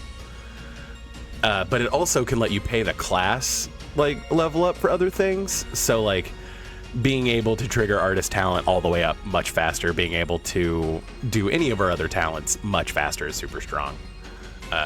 I think I only have other talents in here. I don't have classes, but these are card type enchantment class. So, and then the final ability again can be game ending. Whenever you cast an instant or sorcery spell, that spell deals damage to each opponent equal to the number of instant sorcery spells you cast this turn. Again, we play a lot of instants and sorceries, so it's not unfeasible for us to cast, 5 or 6 in a turn. And so that's 1, 3, 6, 10, 15 damage for 5 spells to each opponent. And then obviously, Teferi Time Raveler, I just happened to pull the foil bird version of this, and I was like, he goes in Kaikar. I think I had a copy of him in here to begin with, and then I took him out for whatever reason, and then I pulled the version where Teferi looks like a bird. So I was like, dang it, we got to put him in with Kaikar. That's awesome. But, also just shutting off your opponents from being able to counter your own stuff, giving you the ability to cast some of your instants or some of your sorceries at instant speed, and then obviously the removal and being able to draw a card is very strong. So, but yeah, no, like I said, Kaikar is my favorite deck. I love Jeskai. I love like the balance of everything. I love pooping out a lot of tokens. It's just super fun. And again, this is a very high power deck and is obnoxious and can take a lot of game actions. Really squeezes every little bit of mana it can get out of a turn. And I do like the games where you have to be careful about like how you sequence spells, accruing value through that and that kind of thing. And Kaikar is very much so that way. Yeah, that's Kaikar. I adore Kaikar. And I love having the pre-release one. I don't think I'd ever switch out the art. I know there are other arts of it, but actually, let me see. So the Bloomborough one is kind of cool. I like that you can see more of Kaikar, but the Fireball doesn't look as cool to me, and I kind of like this weird rushing air action shot behind Kaikar. I don't like the etched for 3-color things. I like etched whenever it's 2-color, because then you get the 2 sides in different colors, but I don't really like the etched. And then I just think this is goofy. I don't necessarily want Kaikar to have come fuck me eyes. She doesn't need to be looking at me like that. A life is meaningless until put to use. Also, that's kind of belittling. And I don't like that flavor text as much. I like the orange, but it's not my favorite look. And then yeah, I think everything else is just her base. So the only one I would even remotely consider switching it out for is this one. And I'm not gonna do that, so. But yeah, that is Kaikar. Love her to death. Like I said, she is my favorite. I absolutely adore my Kaikar deck. Okay, and so now on to probably the meanest deck I own. So Metamai Blue-White Control. This deck is super mean, and again was hit very hard by having Mana Crypt and Jeweled Lotus banned, because your commander costs 6. And with Mana Crypt, Jeweled Lotus, and literally any land that comes into play untapped and can produce a color of mana, you can play a 6-mana commander on turn 1, which is obnoxious. Turn 1 Metamai is brutal. I have done it literally once. And just taking one more turn than everyone else every round of the table is so broken. It's so broken. Ugh. But so if you don't know what Metamai does, Metamai is 4 white-blue for a legendary Sphinx that has flying. It's a 4/4, and then when Metamai the Ageless deals combat damage to a player, take an extra turn after this one. Metamai the Ageless can't attack during extra turns. So, Metamai is obnoxiously strong. Like I said, the league that I play in has a rule where you're not allowed to take more than 1 extra turn.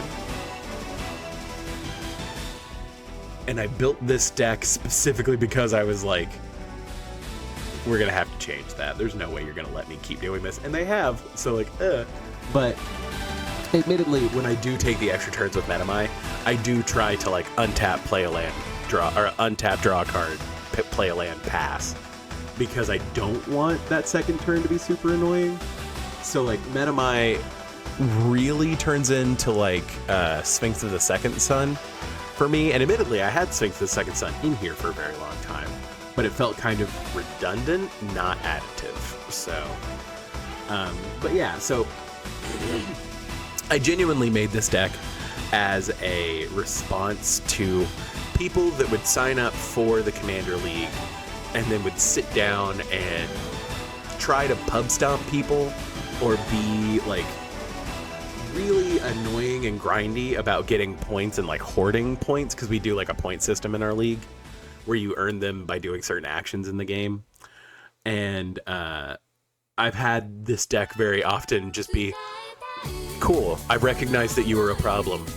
You will not be resolving spells for the rest of this game. And it's mean. But it's blue-white control. Like, it's kind of what you expect. It should be mean.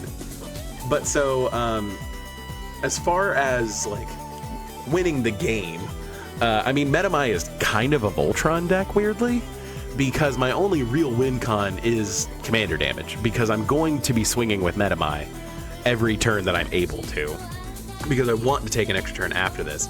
And if I'm gonna be dealing damage to people and racking up commander damage, I might as well focus in and let that be the win con. But that's why you see like Blackblade Reforged. Again, this is a blue-white deck. We are going to be trying to get like a decent amount of mana out as quickly as possible. Plus, we do just get like 1 extra land drop because we're taking that extra turn. So Blackblade is obnoxious, and it just boosts Metamai. Like I said, by the time you have Metamai out and can swing with him, he's usually like an 11/11, meaning you're 2 swings away from killing a player. So it's just mean, and I like it. So Silver Shroud costume is actually, like, I wish I owned more of these. Admittedly, I did kind of overpay for Silver Shroud costume. There was a time when it went up to like $15-ish, and I definitely bought in at the wrong time for that. Now that it's back under like 6 or 7, I think it's worth buying a couple more. I think people got really excited about Brotherhood Regalia because it does something similar. And now that card has kind of evened out both of these to about the $6 or $7 range. But to be honest, I kind of prefer Silver Shroud costume because when it enters, it automatically attaches and the creature gains Shroud until end of turn. So it's really, it's a sneaky way to stop someone from trying to kill your Metamai, because let's be honest, that's what they're doing. They're trying to path swords, Doomblade, whatever they can to get rid of Metamai. And so Silver Shroud costume, A, protects him that turn and then makes him unblockable for the future. Which, like, I mean, don't get me wrong, it being flying and big is usually enough to, like, you can usually get in on somebody, but not always. So having a way to give him unblockable is pretty good. And so we are running quite a few board wipes, like, comparatively, because, like I said, we are fine. Like, we have ways to protect Metamai, and we need to be able to solve problems. This is a control deck, so having board wipes is just kind of a part of that. Austere Command is kind of my, like, my base. It's where I feel good with board wipes. Having the flexibility is very good. Farewell. I just happened to pull the foil alt art of it, so like it's just really cute, and it just ended up in this deck. But obviously, again, the flexibility of it, being able to solve very specific problems with it is very good. Final Showdown is brutal because it can strip Indestructible away from other creatures and give Kaikar, or not, Metamai, sorry, we talked about Kaikar a minute ago. Metamai Indestructible. Again, I do think I bought into this card a little higher than where it has settled, but that's because I genuinely think this card is nuts and very strong. Again, now that it's kind of settled back down to where it, to like a reasonable price, I do think I want to buy more of them because it's just like I have a couple of decks where it's like I need just this one creature to live. Like I think Final Showdown would fit really well into Kaikar too, and would be another like nice board wipe. And then like Ondu Inversion, again, sometimes you have to solve all the problems, and like it has the benefit of being a board wipe that if you don't need a board wipe, you can play as a land. So now our card draw looks a little bit limited, but that's because we do have a lot in like the value category. But Archivist of Ogma kind of lets us get around people tutoring for like answers to our stuff by drawing us cards and hopefully us finding an answer to their answer. Consecrated Sphinx, again, people are trying to draw into an answer for a specific issue. We can draw more than them. Days Undoing, Echo of Eons, I've talked about. You know, I love wheels, and sometimes you just need to reset your hand to have more answers. Sometimes you need to shuffle some of your counter magic back into your library so you can draw it again. So Finale of Revelation, in this deck specifically, because we are able to dump our first turn's worth of mana into Finale of Revelation, draw a bunch of cards, untap some lands, do a little bit more, and then pass to ourselves and untap all of our lands and have all those answers in hand, is really strong. And that actually is kind of one of the reasons that like Days Undoing and Echo of Eons are like a little bit better in this deck, because we can cast them on our first turn and then pass to ourselves and be the first person to take advantage of having all those cards. So basically just don't underestimate wheels. Wheels are super strong. Ponder just to get like some extra card advantage early game.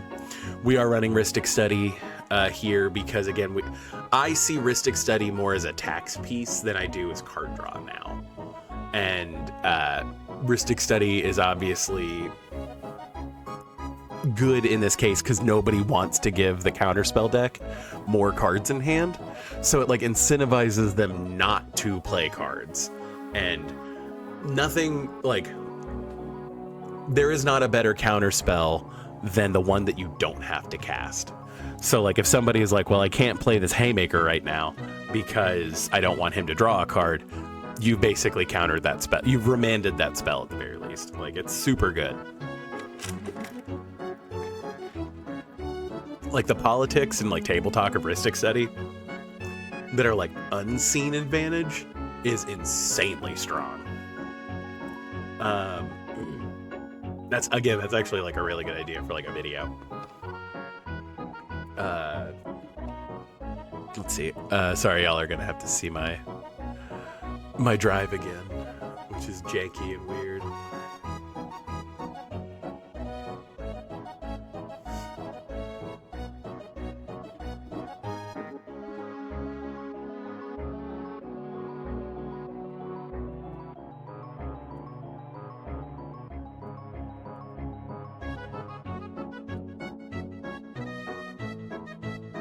Yeah, because like that's actually a super solid idea. But like I said, Seagate Restoration for the same reason it's in the Kaikar. Sometimes it just says draw a bunch of cards, but worst case scenario, it's a way to tutor up a land and make sure you hit your land drops. And then Windfall is just, I'm going to dump a bunch of cards to draw more. Having more wheels is just good. Never underestimate wheels. And so like I said, I do have like 10 counterspells in here because this is like a counterspell oriented deck. Obviously counterspell, we have Cryptic in here because Cryptic, again, is that modal and can just do a lot of different things. Disallow, my favorite counterspell, as I've mentioned. Dovin's Veto, because it can counter people trying to counter your things, and so like Dovin's Veto just wins the counter war, which we like. Fierce Guardianship because it's free. Flare of Denial because most of the time we're willing to sack Metamai to be able to counter something that would end the game for us or put us in a worse position. Force of Negation, again, just a free counter spell. Force of Will, a free counter spell. Pact of Negation, a free counter spell. And then Mana Drain. Mana Drain is one of those sneaky ones that you will sometimes like just hold up 2 blue mana on turn 2. So that you can cast Kaikar, or so that you can cast Metamai on turn 3. Because, I mean, it happens every once in a while, and there are enough duels in here where it's like, I have a way to produce 2 blue, but also a white. So I have Mana Drain to somebody just to be able to get the mana to be able to cast Kaikar on turn 3. Metamai, not Kaikar, Lord. I had to cast Metamai on turn 3. And it's real. Again, the earlier you can cast Metamai and the sooner you can start taking those extra turns, getting the extra land drops, drawing the extra cards, is obscenely strong. And so we are running like Snappy, just because we are running this many counter spells. Like Snappy will usually have a target. And again, we're willing to tack 2 onto any of these and re-get their ability, which is super strong. So we do have a little bit of life gain stuff. Authority of the Consuls slows people down, but it also just like will gain. Like I was playing last night and somebody played an Authority of the Consuls on turn 1, and they probably gained like 40 life throughout the course of the game. Authority of the Consuls is just a very strong card and is one of those cards that I hope they reprint somehow in the near future, because like that price tag is kind of expensive. And I would love to have an Authority of the Consul, like more of this card. I should just proxy more of them, but I like having nice proxies, and you have to spend more money on those. It's just kind of a moot point. But and then I have Shadow Spear. Again, this is kind of a Voltron deck, so having something that would give Metamai Trample is nice because it kind of guarantees you get the damage through. The lifelink is relevant, and then being able to make your opponent's stuff lose hexproof and indestructible isn't not an issue. So like Shadow Spear is just a solid piece of the Voltron package here. And so again, Mana Lands, this is where my real Ancient Tomb is. Again, being able to cast Metamai quicker. Like I said, we do have a decent amount of like just normal dual lands in this. Because again, we are fighting to try to get to that amount of mana as quickly as possible and have the appropriate fixing. As you saw, we are running some like of the more like mana intensive counter spells like Cryptic Command. I mean, I would say like Disallow even, like, and as you can see, there's like 3 pip. I think I was running Archmage's Charm in here at one point, but I guess I took it out. But having that fixing is very important. This deck already kind of slides blue, but like I tried to keep the basics even because like our white pieces are very important too. But that's solved by putting in a bunch of duels. If someone backs to basics me, like it's just how it is. But you know, there's not a lot of backs to basics in my meta, and maybe that is for the worse for my opponents. We need to punish more greedy mana bases. That might be a thing I do. That might be a deck I make where it just intentionally hurts people. Like Teamer, I guess, because I can run back to basics and then like what's the Price of Progress? There we go. Run like Price of Progress and ways like that. Blood Moon, obviously. Huh.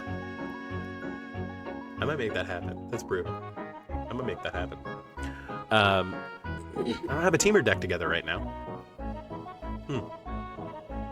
That's mean. And then like, you know, Hydroelectric Specimen, it can just redirect like removal from Metamai to it, which is solid. And again, it can come in as a land, so like super solid. Obviously, we want to try to give Metamai haste and protection. So Lightning Greaves and Swiftfoot Boots are very strong in here. And then Teferi's Protection, again, like sometimes you're very set up. Admittedly, I usually only use Teferi's Protection to save myself in this deck. It's There are some very specific times where it's like, if I have Metamai live through this turn, I will be able to kill that person and then deal with the other remaining persons. So sometimes you will use Teferi's Protection as like proactive, but like I said, in this deck, it's usually like a response to someone is trying to end my game. God, I think the last time I played this deck, I Teferi's Protection against an Armageddon, and everyone was very upset. It was super funny. And then, obviously, again, the ramp package here, we're trying to get him out as quickly as possible. So, the usual offenders, but we're running, like, Grim Monolith and Mana Vault, because, like I said, this deck had Jeweled Lotus and Mana Crypt in it. I think those came out and I put back in Mind Stone and Cold Steel Heart because I was like, fine. But we are also running like Deep Gnome Terramancer just because Deep Gnome Terramancer can just unexpectedly get you lands. Smothering Tide, like I said, we do have a couple of wheels, and it does a similar thing to Rhystic Study where it forces people to kind of make those decisions. And like the subtle mind game of like, well, should I pay the 2 mana? If I don't pay the 2 mana and they get a treasure, like what's the difference there? And it makes your opponent do a lot of mental gymnastics, and that's usually how you win, because if they're playing suboptimally and you're not, you're gonna win. Soul Ring, Sword of the Animist. Again, I'm trying to swing with Metamai every turn, so Sword of the Animist just gets us more lands. That also works with Blackblade Reforged, because it'll make him even more. It's just really strong. And so we are running like a decent amount of like specific removal. Obviously, Psych Rift. Psych Rift we will do more proactively, because we're clearing out blockers, and being able to swing in with Metamai is super important. And like the tempo hit of causing our opponents having to put back out their flying blockers and then do their game plan and everything else can really set people back. So like we're not against using Psych Rift for that. Generous Gift goes into every white deck. And then I am running Get Lost. Like I feel like maps aren't as good as people, like as Wizards thought they were. Like they're fine, but like most of the time, like somebody gets to draw a card or they get to put a +1/+1 counter on something. Like it's not amazing. And like I would much rather have the flexibility to be able to break a bunch of different kinds of things, and then my opponent can explore twice, like if they pay mana for it. Like it's not even that, like it'd be different if this said destroy target creature, enchantment, or planeswalker, its controller explores twice. I feel like this would still be just as playable. So I genuinely like Get Lost. I also just super dig this art of Get Lost. It looks super cool. Resculpt is the blue Generous Gift, in my opinion. Sink into Stupor is one of those cards that I was like, wow, that's going to be expensive, and then it was. But it's a remand, or it's a way to bounce a specific permanent. Again, get blockers out of the way for Metamai. But again, flips into a land, so like just super good.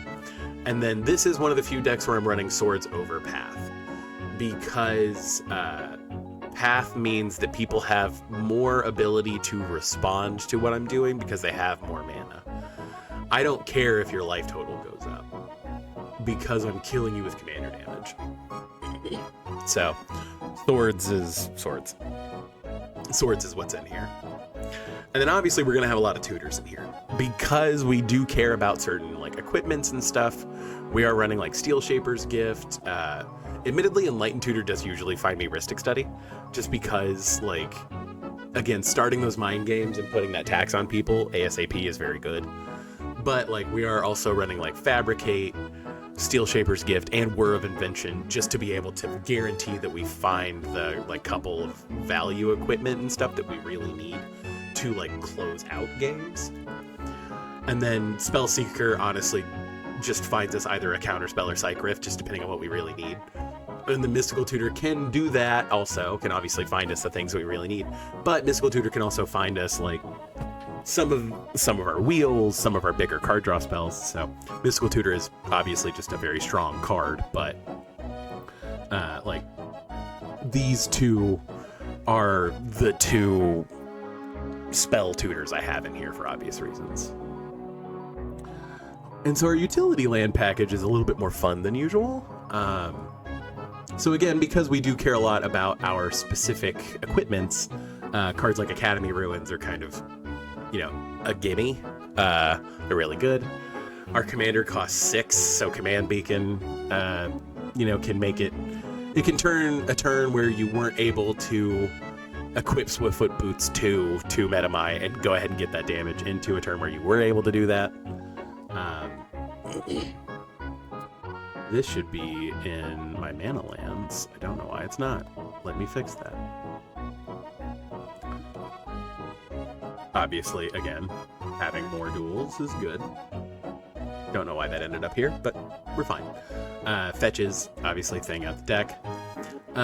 Gates of Istfell is just like one of those cards that I like putting into decks. It is a like worst case scenario Sphinx's Revelation. But you know, blue, white, pay 2, draw 2, gain 2 is fine. And like, again, it gives us another outlet and a way to draw cards like later game whenever we don't need the mana as much. High market, because if people steal your Metamai, it's very bad for you. Mikokoro, which is weird, right? Because you don't want to give people more answers to what you're doing, but sometimes we are so desperate for a card draw, we're willing to functionally pay 3 colorless mana to draw a card. And, you know, damn the problems of everyone else drawing a card too. Myriad Landscape's just ramp. Mystic Sanctuary puts it back on top. We like Mystic Sanctuary. Odawara, again, is probably going to cost 3 most of the time, but it can deal with some very specific problems in very specific situations. So we love running Odawara. Rogue's Passage, like I said, it's very important to make sure that you can sneak Metamai through sometimes. Scavenger Grounds, again, we don't have a... I mean, we have wheels, but we don't have a ton of like other ways to instant speed interact with people's graveyards, so Scavenger Grounds is just a good choice for that. Shire Terrace is a way to thin out the deck, and this isn't a shard, so we can't run the landscapes.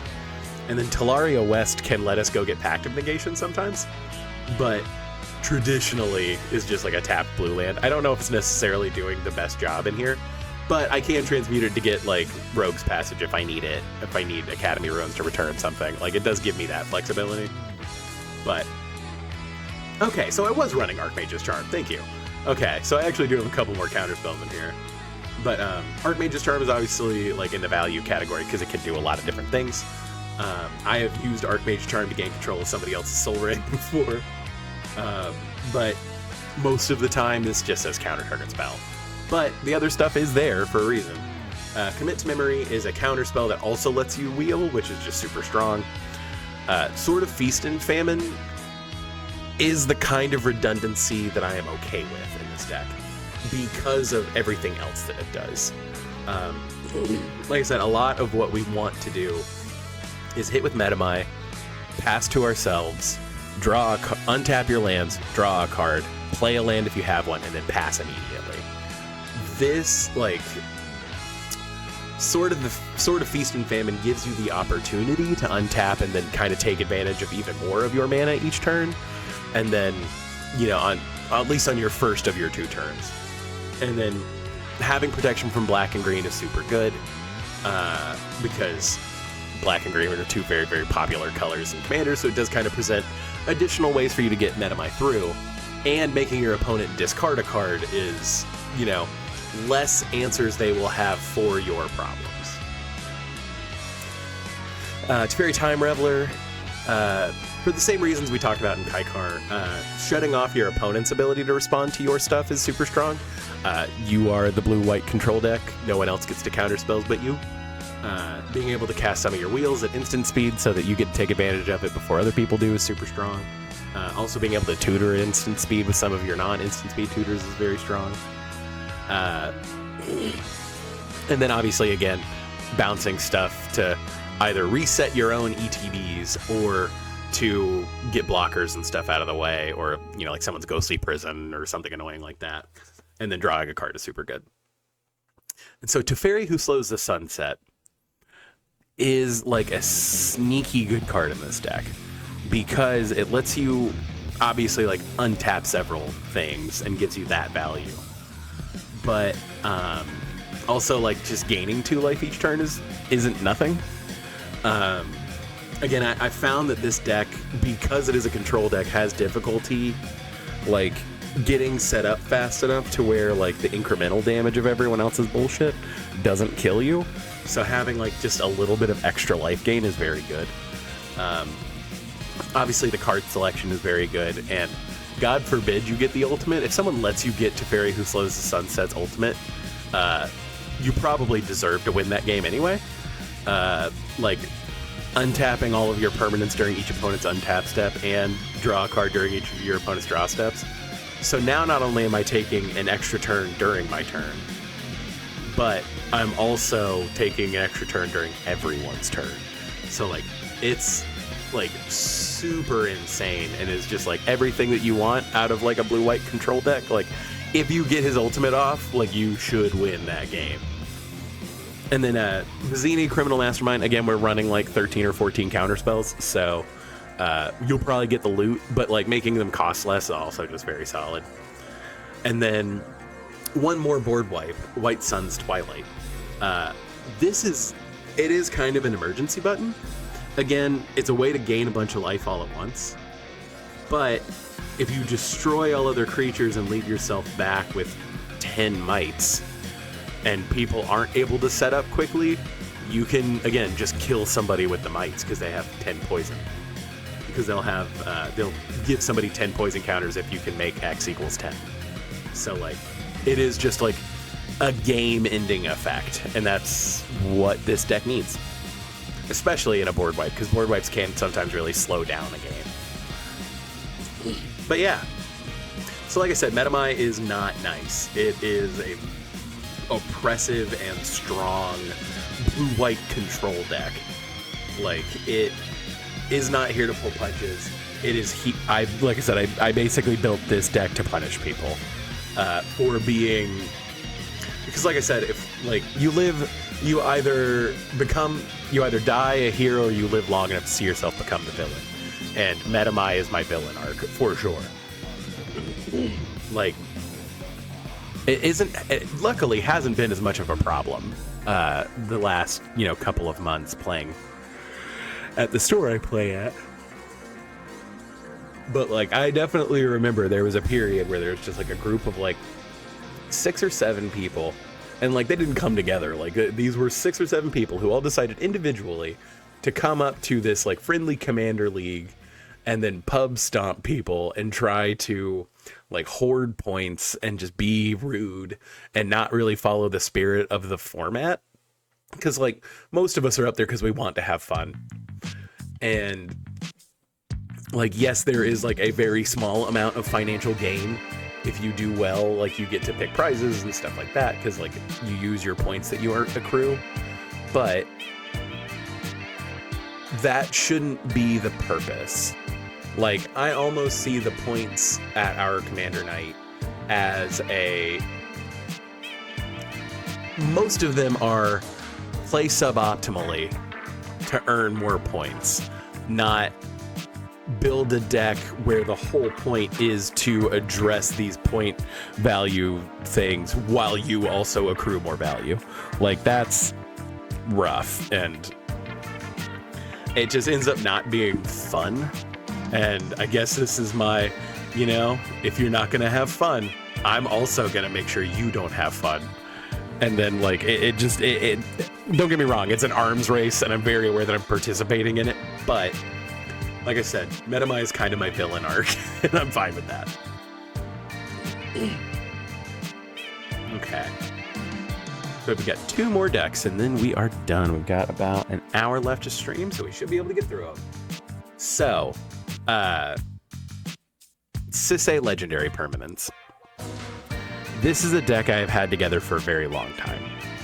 And it's gone through, again, several iterations. But I think at one point I had turned it into the original, like green-white Sisay. And it was just like, it was kind of green-white stacks. Because it was like tutor for Gaddock, tutor for other obnoxious like green-white hate pieces. And then when they printed, like, I eventually ended up turning it into Golos for a while. And then it was like kind of like a fun catch-all commander graveyard-y kind of card. And so, like, if that doesn't tell you how long I've had this deck together. But then Golos obviously got banned. And I think rightly so. I like, it was kind of homogenizing things, and it was arguably a little too strong for Commander, so, like, I get it. I was just stoked that they made a legendary, basically a legendary Solemn Simulacrum. And that was really the only thing I was using him for. But that aside, actually, I guess I had it together as everybody, there's a new king in town. Get ready. Mojo King, baby. Vamos, I think is his name. The dude that you put hips, you put +1/+1 counters on him, equal to the color of the spell that you cast, and then you can remove 10 counters and add 10 mana, or remove 5 counters and add 10 mana. But and then I turned him into Golos, and then he turned back into Vamos, and then this came out, the original printing of Sisay Weatherlight Captain. And I had already kind of turned this deck into like my commander graveyard. Like, if I've taken a deck apart, I tried to put the commander in here because I thought it was fun. And realistically, I built the original version of this back whenever it was like just the 2-color Sisay as like a response to them making Planeswalkers legendary, which was like back in original Ixalan. So, like, it's been a while. Needless to say, I've kind of held on to that stubbornness. So much so that this specific deck, because it is obnoxiously strong and uses, like, every legendary type, every legendary permanent type, I put on the additional restriction of this deck can only be legendary permanents, except for a few key lands. But this deck also can't run any legendary sorceries or instants and can't run any planeswalkers. So, like, I have put a lot of restrictions on this deck, and it's still obnoxiously strong. So, like, it's fine. But if you don't know, this is, again, the Princess Bride Secret Lair. They made a Secret Lair out of my favorite movie. I was destined to buy it. But, Sisay Weatherlight Captain gets +1/+1 for each color among other legendary permanents you control. So she's probably going to be like a 5/5 or a 6/6 most of the time. Just because it's hard to put Voltron together. But there are other ways for me to buff her to get her above 7, like, total if you do happen to have all 5 out. So... But the real key piece of her ability is pay Wooburg. Search your library for a legendary permanent card with mana value less than her power, and then put that card onto the battlefield, then shuffle. As you could probably tell by the words I just said, that's super strong, and you can do a lot of stuff at instant speed to respond to things, to do stuff. It's obnoxious, and it's super strong and super fun. Admittedly, this deck is really thinky, because you don't have a ton of instants and sorceries, but a lot of legendary creatures specifically have the ability to do stuff at instant speed. It ends up being a very thinky deck. But so yeah, we'll just kind of piece through. So we do have Blackblade Reforged in here because, again, all of our creatures are legendary except for like the couple that can poop out tokens. So... it's also just another way to make Buttercup bigger. because of her power is, I think the highest CMC in this deck is 10. It might be 12. I can't remember. But that lets you search for basically everything in your deck, which is perfectly fine. Flowering of the White Tree, all of our creatures are legendary. So this is just 2 mana creatures you control get +2/+1 and have ward 1. And the ward 1 is like sneaky good. Just having like a little bit of protection is better than like nothing. And Flowering of the White Tree is also just Lord of the Rings card, and I love that. So also from the Secret Lair that Buttercup is from, Inigo, Avenging Swordsman, is actually somewhat voice of dissent. She's just a way to give your other creatures haste. And untapping another target creature does become relevant at times, because there are some things that tap to do their thing. But honestly, it's just a nice way to give everything haste. Not always necessary, but it's like a good toolbox. It's a good tool to have in your toolbox. As you might have expected, there aren't a ton of legendary board wipes. I have Nevinyrral in here because this was a deck. This is one of like my commander graveyards. Nevinyrral was my like white-blue control deck, but it was Esper, and it won through looping Nevinyrral infinitely, because every time it came back, you would always produce more zombies than you had before, with like a Phyrexian Altar, or I think I actually had Ashnod's Altar and Prism Array in there too, as another way to get like continue to just bank mana. So you'd always sack more zombies than you needed to be able to bring him back, so that you would make more zombies when you brought him back, and then continue to just sack him and loop him back and forth. There were several ways to give all of your stuff indestructible. It was obnoxious and powerful, and again, nobody really liked playing against it. But in this deck, it's great because he serves as a way to make tokens sometimes, because stuff will have died, and like it is just a board wipe on a stick. We don't have a ton of sack outlets, and I've noticed that can be an issue with him, but I kind of don't mind jumping through hoops. Like I said, I don't mind there being silver bullets for some of my stronger decks. It's fine. And obviously the Meat Hook Massacre is a legendary board wipe. It's more genuinely a board wipe. We do have ways to return it to our hand, and this is also one of the ways that our deck can like gain life. We don't gain a ton of life in this deck, as you might have guessed, but we do gain some. And Meat Hook Massacre does that very well. It also punishes people for board wiping us after the fact, so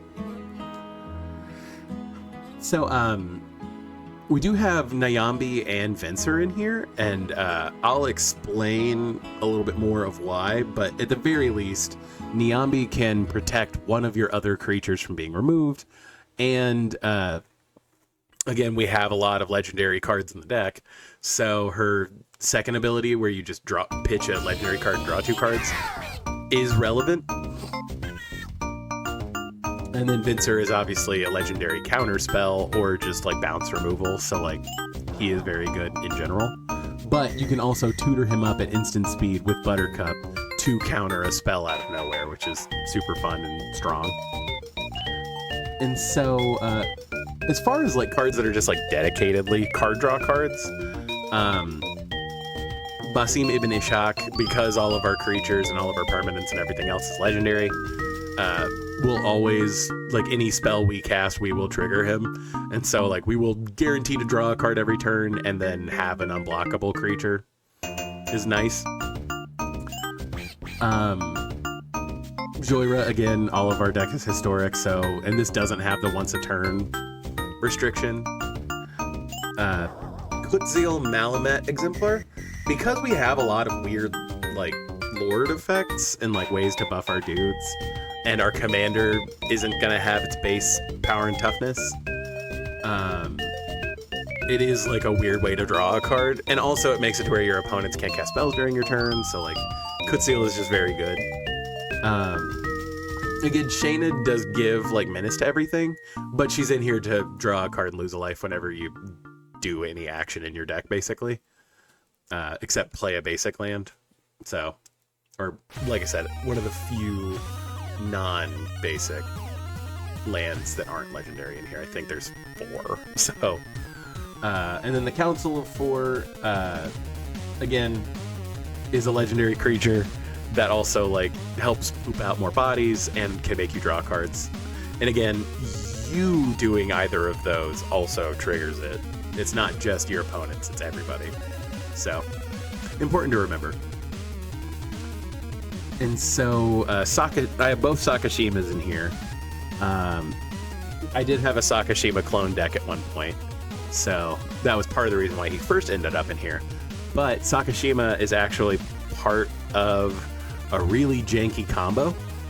It's like an 8-card combo. So, like, it's not perfect, but it is interesting. And it has to do with, like, Vincent and Nayambi bouncing one of the Sakashimas back to your hand over and over and over again. But so, for the same reason that Vincent is good, like, Airtide does the same thing, except he can also, like, remove a specific creature opposing Planeswalker, depending on what's needed. Again, you can tutor him up for free with, or not for free, you can tutor him up with Sisei at instant speed, so it's just like countering or removing something out of nowhere.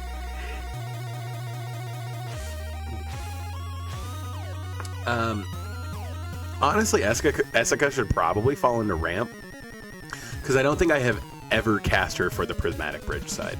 Ever. Because she gives your legendary creatures the ability to tap for mana, and she taps for mana. It's very difficult to find legendary rocks. So, having this is like one of the few ways we really have to accelerate our mana. And again, I think that's part of the reason why I like this deck, is you really got to jump through hoops to kind of solve problems. Like, the restrictions on it are really interesting, and they force you to do things you wouldn't usually. Because like I said, I think most people play the Prismatic Bridge because they're like, oh, the Prismatic Bridge is crazy. Nah, I legitimately play Essica because the Essica side of it is so good in this deck. Cadric Soul Kindler is in here because we do have a decent amount of ETBs or things that we want to be able to do immediately. And this is kind of like a pseudo haste because you make a copy of a legendary permanent, but it doesn't, like, the legend rule doesn't apply, and so you get to get its effect immediately. So like if you have something that taps for mana or, you know, taps for anything, you get that effect immediately, and then you still have the main one hanging out to block or, you know, use its ability on the next turn. And then obviously we have a Kozilek again because we do have, like, it's just a good way to prevent against mill, and we can't run like Elixir of Immortality or like Gaia's Blessing or anything like that. And it's a legendary creature, so if it's in the theme, and so like I said, our lands are weird, and this is another restriction I put on this deck. I wanted this deck to work with basics, and I wanted all of the basics to only be like the old kind of like normal foil basics. So like there aren't full arts in here. I want to say the only like I tried to do as many that didn't have this little like cupped edge, but I liked some of them that had the specific art related to them. But like an original Mirrodin foil, like an old Kamigawa foil, like an original, like 2 original Ravnica, like a Return to Ravnica foils, like the weird promos. Like I really liked these. And also this command tower was like the bonus card from the Princess Bride Secret Lair, and it sums up the ending of the movie, which is super funny and just really cool and like smart. Like to tell the whole ending of the movie in like this like paneled section was super interesting. But so like I said, there are a few lands I have in here that aren't technically legendary, but like tie into the theme. Great Hall of the Citadel obviously being one. Again, I just super love Lord of the Rings, and it at least cares about legendary spells. I don't know how the Great Hall of the Citadel isn't a legendary place, but whatever. And I like the flavor text from Bilbo talking about Narsil and Anduril. So, and then speaking of things that should have been legendary but aren't, the world tree. Literally, there's only one world tree. So, like, why is this not legendary? I don't get it. Admittedly, it's not impossible for us to use the actual, like, final ability of the world tree, because we do have a couple of gods in here that are, like, worthwhile. But very specifically, this is a mana fixing thing. And it should be legendary. I don't know why it's not. And then we have Urborg and Yavimaya. Again, because we can tutor these very easily with Sisay, but also it does kind of solve some of our, like, mana fixing stuff. If you notice, I have literally one mountain in here. And I have 6 plains, but only 3 swamps and 4 forests. So sometimes these are just kind of the necessary thing to get me to where I need to be with my mana costs. And so obviously, like, a lot of legendary stuff protects you, which is interesting. Avacyn, Angel of Hope, giving all your stuff indestructible is obviously like a crazy thing to be able to just, like, tutor quickly for. But again, is just a huge boon to your, especially if you have like I said, it was a big piece of my Larry Niven deck, my Nivenerol deck. But, and so as far as, like, cheaper things that you can tutor for to make your board indestructible in response to a board wipe or something annoying is, like, Hajar, Loyal Bodyguard. He sacks to give your legendary creatures indestructible and +1/+0. And then Linvala, Shield of Seagate, you can sack her to either give your stuff hexproof or indestructible, depending on which one. I don't think I'll ever have a full party in this deck. Like, I don't think it's impossible, it's just really unlikely. Actually, I haven't looked through here well enough to know if it's impossible. I'm also not familiar enough with the rules of the party mechanic, so. But, K9 Mark 1, again, is a legendary creature that can just kind of spread ward, and like I said, ward is super important. And some of our legendary creatures, it does matter that we can kind of, like, get in with, so his second ability isn't, like, irrelevant. And then, like, Mithril Coat is a legendary artifact that auto-equips and, like, makes it's indestructible, and it makes a creature indestructible, just super good. And it has Flash, so, like, there's just, like, that extra layer to it. Obviously, you can also tutor it with Sisay. Pippin, Guard of the Citadel, is, like, the closest we're gonna get to, like, a Mother of Runes. Shalai gives you and all other creatures hexproof. And then Sigarda gives all other permanents you control hexproof. So with Sigarda and Shalai out, which, I mean, it's not uncommon for me to tutor for one and then immediately tutor for the other one, you lock down being able to not be targeted, which is just super funny. And then Stasis Coffin, gaining protection from everything until your next turn just can save your ass sometimes. And again, you can tutor this up with Sisay at a moment's notice, and, like,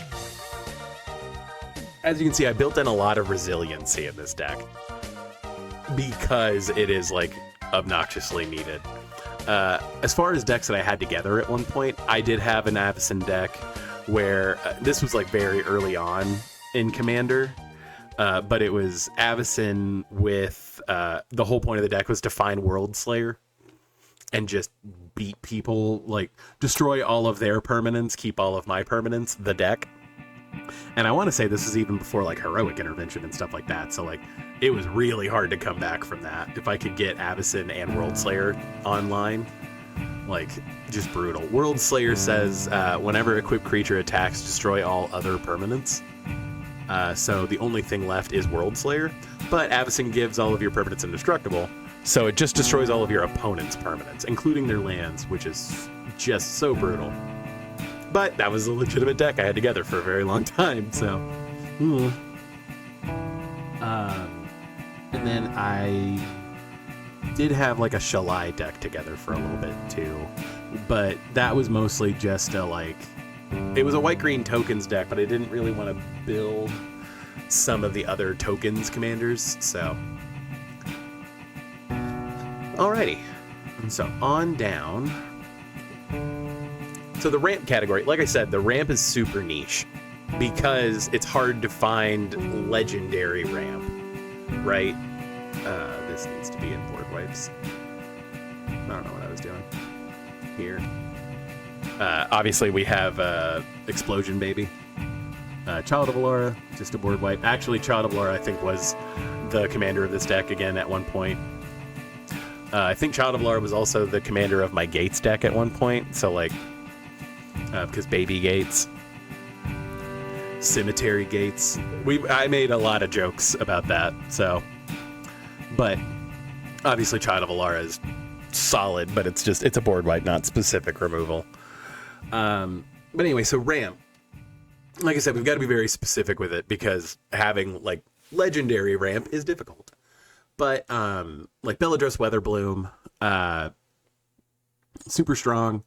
Like I said, you don't have a ton of ways to gain life, so it is super risky, but being able to untap all your lands a lot of the time can just give you the ability to win the game. So like he's in here for that. Plus, like, he does have a little bit of life gain built into him with making a pest during each upkeep, so it's not like a non-starter. It's just not amazing. But like, I have won games I shouldn't have because I was able to resolve Bellatrix. So,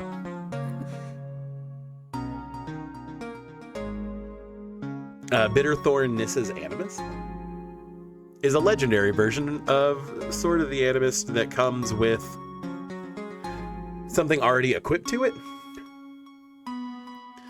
Again, Sizze is very low to the ground, so like it's not hard to get her out on turn 3, but having something that comes in already equipped and can get you is like super worth it.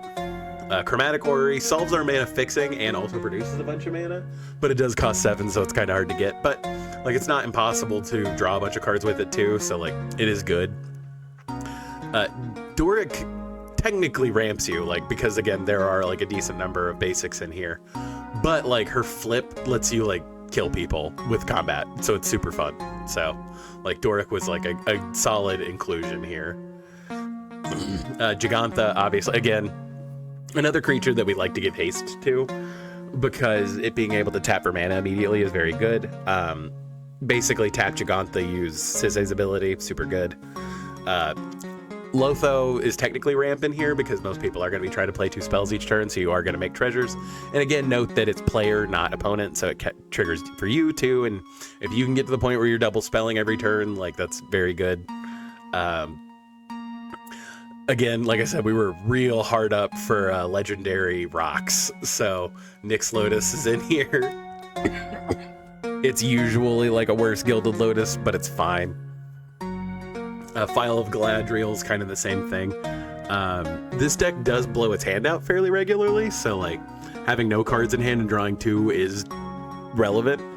The having 5 or less life isn't terribly relevant, but it's in there. And then obviously it's really in here is just like a 3-mana rock because it's a legendary rock and it's in here. Red Death Shipwrecker, again, it's a dork, but it's a legendary dork that taps for mana, so like that's why we're running him. But also the Goad's not totally irrelevant, and being able to like politic and give somebody a card when they need it isn't a bad thing either. But he's in here because he's a dork. And then again, Selvala, similar idea. We have a bunch of very tall creatures, so like Selvala can just produce a lot of mana.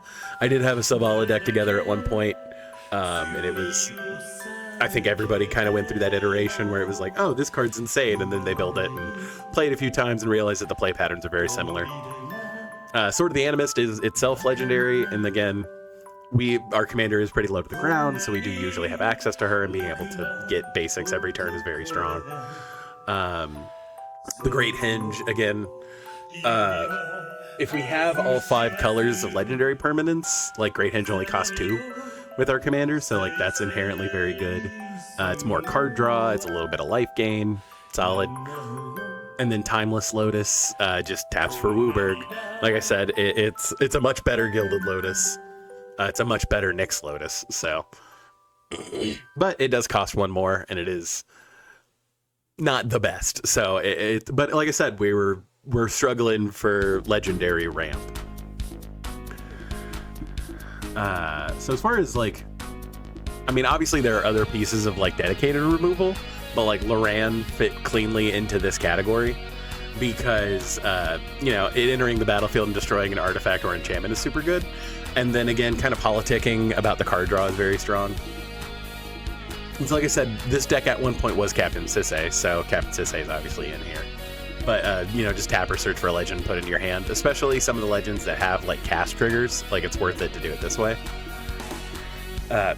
Razaketh is a legendary creature that lets you tutor, so he's in here. He's obviously very strong, very scary. But he does serve, like, a very specific purpose. Other than tutoring, like, having a sack outlet, he's one of the few sack outlets in the deck, so, like, he's in here for that reason. And then Sidisi is in here, again, because it's a legend that tutors. Honestly, I will sometimes exploit another creature than Sidisi, because there's not a ton of ways to get stuff back from the yard. It's not a zero amount, but there's not a ton. And so our utility lands are very unique in this deck, again, because all the utility lands are legendary except for Plaza of Heroes. But, so, Abstergo Entertainment was like a fun card that they just printed, and I was like, ooh. Obviously it filters mana, not that we have a ton of colorless mana, but like sometimes you fall into situations where you kind of need to do that. But again, it's an instant speed way to deal with everyone's graveyards, which is like an interesting thing. It was like, it's a scavenger grounds, but only for legendary stuff. But like specifically, it's legendary, and it can let you get something back from your graveyard. So like, it is just solid. Besides you just having more removal, but it's a legendary land, being able to make chump blockers or fodder for Razaketh. Minamo, School at Water's Edge, because like I said, we do have a lot of we do have a lot of creatures that tap to do things, so Minamo's just solid in that case. More card draw from a legendary source was important to find. Having sneaky ways to make treasures, but it's just a legendary source. Otawara we've talked about. This is the one deck that I have Otawara in where it's like reasonable that it would only cost a single blue to use its ability. And so Plaza of Heroes is the only non-legendary land in here. But it talks about legendary spells and stuff like that, and it can protect stuff, so like that's why it's in here. Again, we are only going to be able to like cast legendary spells, so like this pretty much taps for mana of any color, which is nice. Admittedly, I'm running Shinka and Sokenzan because they are tutorable sources for Sisay for me to be able to add red to my pool. That is it, admittedly. It's not great, it's fine. The Grey Havens, admittedly, is a card. I should probably get the Grey Havens and put it into Galadriel. I don't know why I haven't thought about that, actually. I think I might have an extra one laying around, and I should put it in there, because that deck does end up with a fair amount in its yard, and especially because people will try to kill my legendary creatures, so...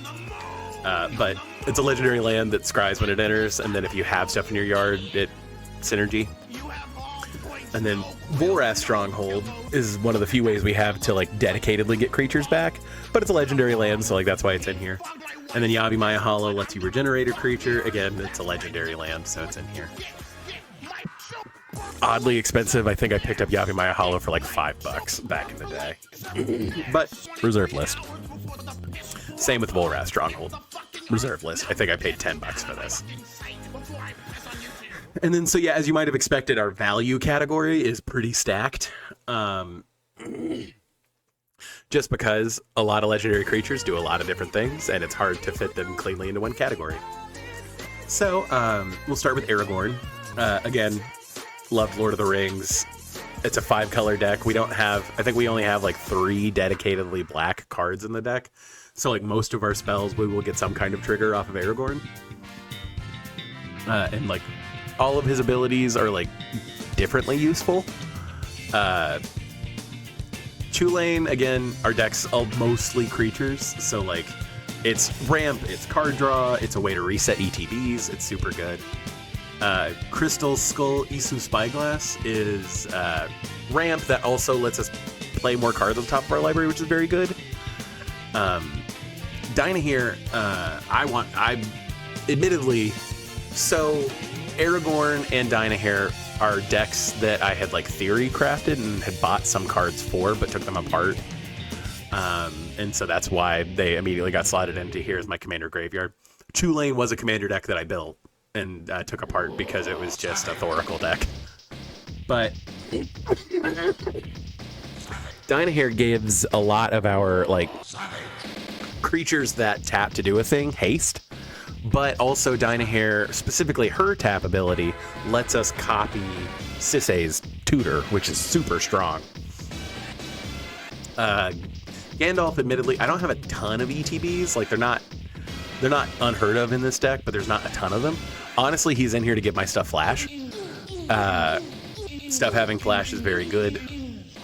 And like I said, the ETB, like doubling ETBs of a legendary permanent, entering or leaving, is like a non, like it's not irrelevant. Like again, I've said that a few times in this video, but it's not irrelevant. Like it is very strong. It is like an ability that we do take advantage of. Garth One Eye is like if I wanted to power this deck down, Garth One Eye would probably be the commander. He just taps and makes a bunch of cards from like beta, and that's awesome. Being able to make a token copy of Black Lotus is nuts. Or, you know, Regrowth is another way to get stuff out of our yard. Brain Geyser draws us a bunch of cards. Terror removes a creature. Disenchant removes an artifact or enchantment. And Shivan Dragon is just Shivan Dragon. So, like, it's just solid. Like, I love Garth. I love using him in this deck. He's very strong. Growing Rites of Itlimoc is a legendary enchantment that, again, our deck is mostly creatures. And again, our deck is mostly creatures, so having a slightly better Gaia's Cradle is super worth it. Inga Nessica let us tap our creatures for mana. Again, that's very important. And then like can situationally draw us cards too, so that's just very powerful. If I was being very rude, Joda would be the actual commander of the deck. I don't know if it would be stronger, but it would definitely be more intimidating. I feel like Sisay, the people see Sisay and they're like, oh no, what's this deck gonna do? Joda, they're like, oh god, you're going to kill us. Like, admittedly, if I'm gonna win through combat, Joda is usually how I do that. Just because Joda is like a huge pump to all of your stuff. And his like second line of text where you like legendary cascade is also very strong. I do have Kellen joins up in here just because a lot of the time it just lets you cast a spell for free, but it's usually a Cathar's Crusade because again, we have a ton of legendary creatures, so like making them all much bigger is very strong. So Kinrith is part of the Infinite in here, which is interesting. And so is Zakama. So you need enough land to be able to cast Zakama, untap all of your lands, cast Sakashima as a copy of Zakama, so when it enters, because you cast it, you untap all of your lands again. A sack outlet to sacrifice your Sakashima or whatever. And then use Kinrith and have enough mana left over to use Kinrith's ability to return. Oh no! Wait, no! Sorry. You need to You need either Teferi's wife. I can't remember her name. Nandia, I think, or Venser to bounce Sakashima back to your hand, recast Sakashima, untap everything, sacrifice Nambia or Venser, and then use Kinrith's ability to bring back whatever creature that enters the battlefield and bounces a creature back to your hand to bounce Sakashima, recast Sakashima as a copy of Zakama, untap all your lands, and do it over and over and over again. It is a really convoluted, like 9-card infinite combo and I love it, and it's stupid, and like it produces infinite mana, and so with infinite mana and Kenrith, you can make everyone draw their whole deck. It's real janky, and I don't mind infinite combos if it's like, oh, this is like the biggest Rube Goldberg machine I've ever seen. So, again, Selvala obviously very strong. Gains you life, gains you mana, gains you cards. Solid. I just put Senu Keen-Eyed Protector in here. I don't know how good it is, but it does seem like an extra way to have like card advantage and life gain, and it'll come back. And so I just seems fun. I put it in here because it seemed fun. The Immortal Sun is a legendary artifact that just does everything for you. It turns off Planeswalkers, which is funny.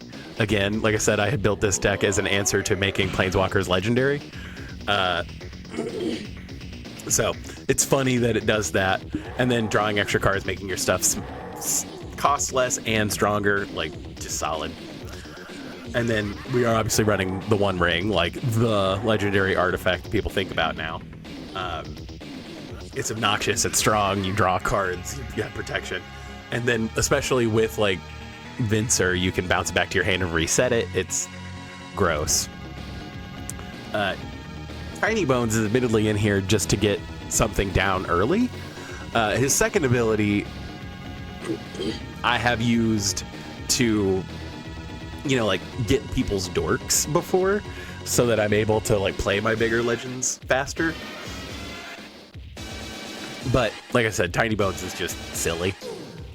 He's something to get down early to kind of give you protection against like other more aggressive decks.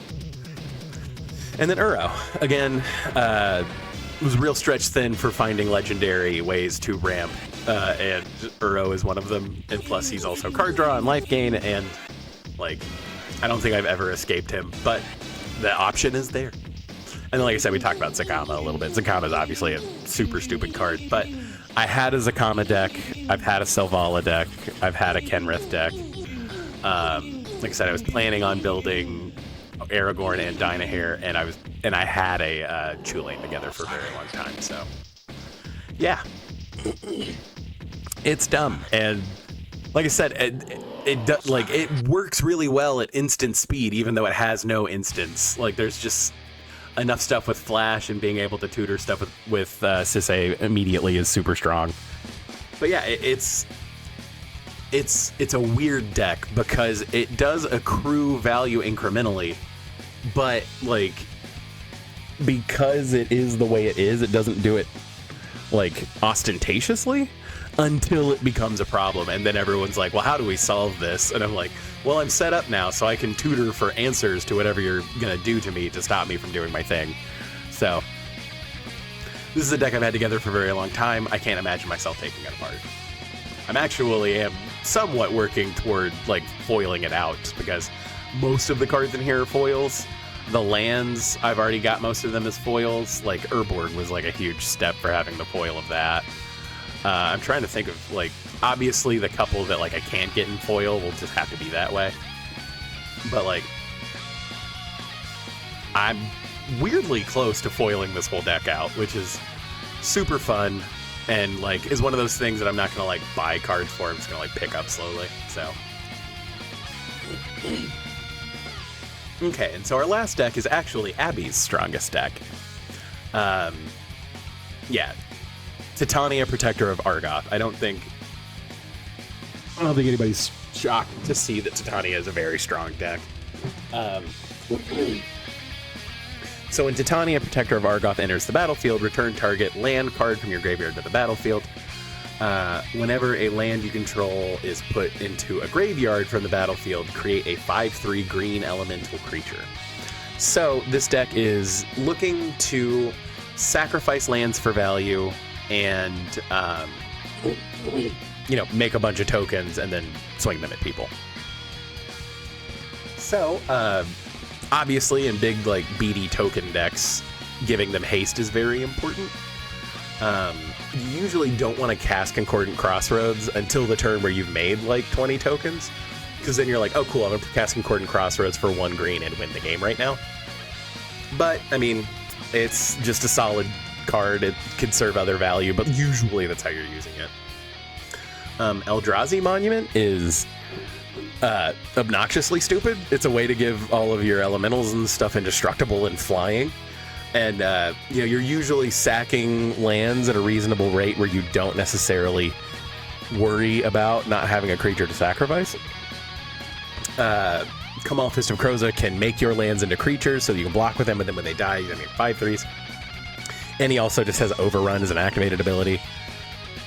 And then, similarly, because this is a green deck, we do ramp pretty hard. Getting to 8 mana is not impossible. Kamal Heart of Kroza just gives you a blanket Overrun, period, each combat, or at the beginning of combat on your turn, and then he also has the ability to turn your lands into indestructible creatures, which is kind of cool. And then board wipes come slim in green, so Oblivion Stone is kind of the go-to.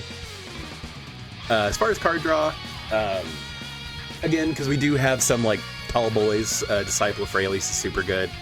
All of our tokens will trigger Garruk's Uprising, and plus giving them trample is valuable. Greater Good is actually like shockingly good in this deck, just because if we can load up our graveyard with lands and then use like, you can see it down here, like Splendid Reclamation, super nuts. I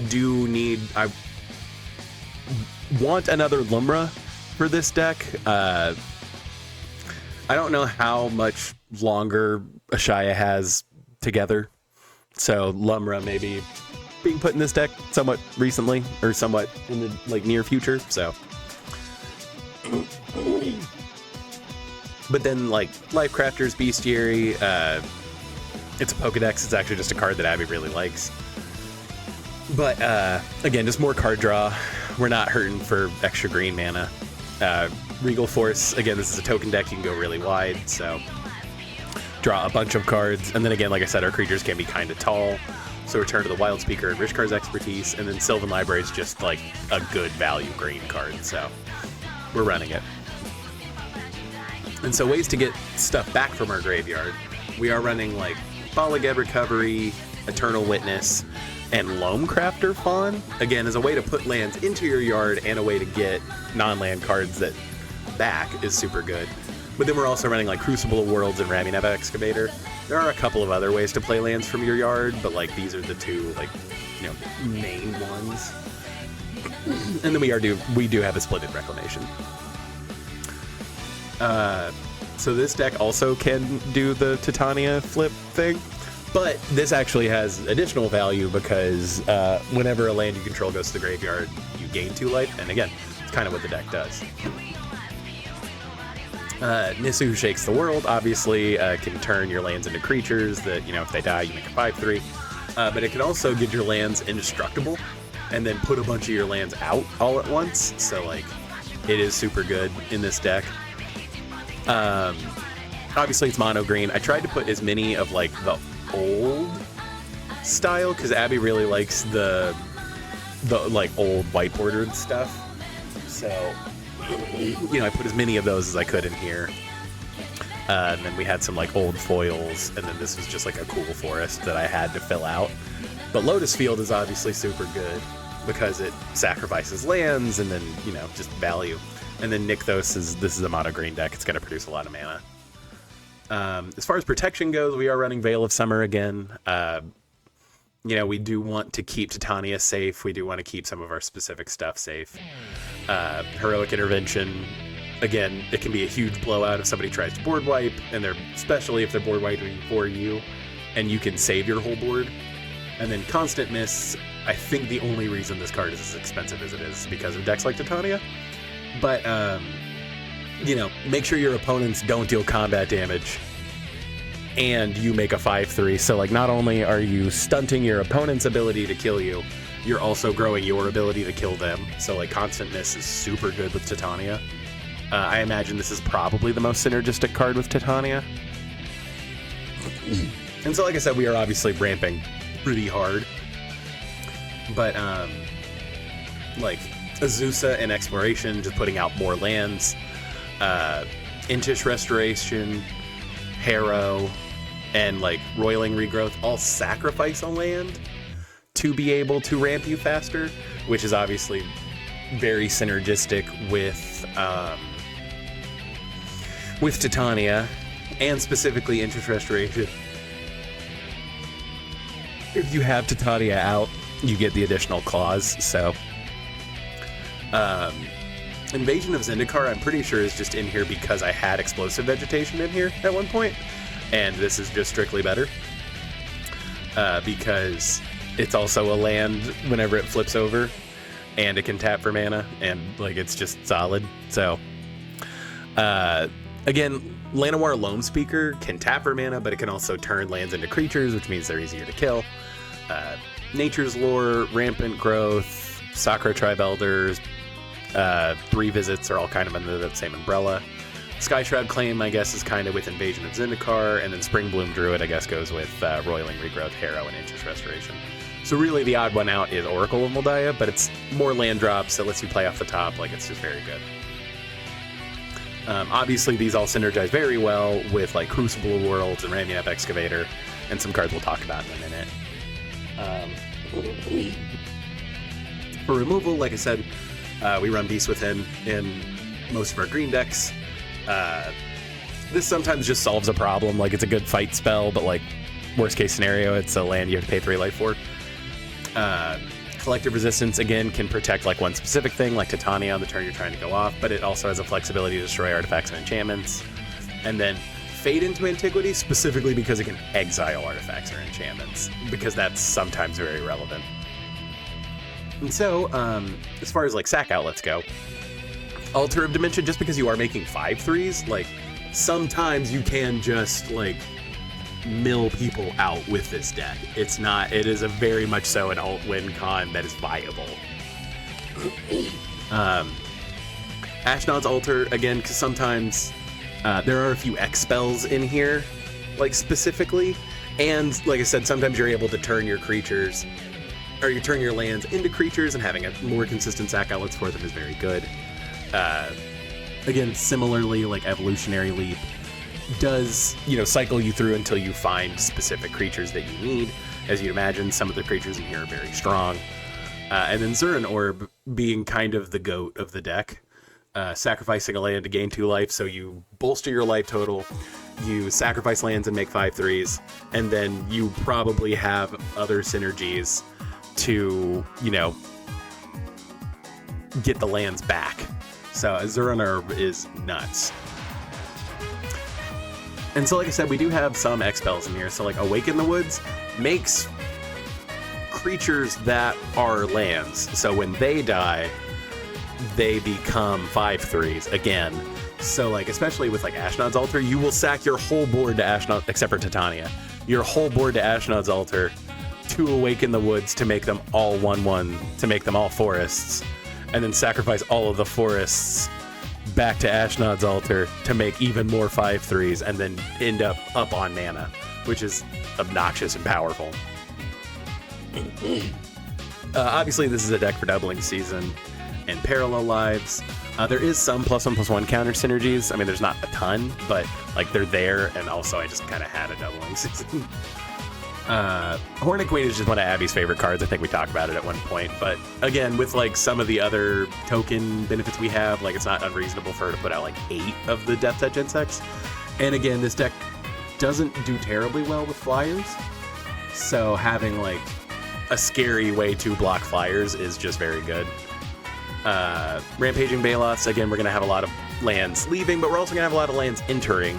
So making a bunch of 4/4s, or like obviously I think Skewed Swarm everyone is aware of. This is an obnoxiously powerful card. It will put out like factorial tokens. So Titania's Nature's Force lets you play forests from your graveyard, and also whenever a forest enters battlefield under your control, you make a 5/3. And then whenever your elementals die, you mill cards so that you can kind of continue the loop and have land drops. So Titania's Nature's Force is very good in here. And then Turn Timber Sower does like a very small version of Titania. So whenever you lose lands, whenever one or more land cards are put into your graveyard from anywhere, make a 0/1 green plant creature token. And then sack 3 creatures, return target land card from your graveyard to your hand. So, like, there's redundancy and synergy there, so we like that. We do have a couple of tutors.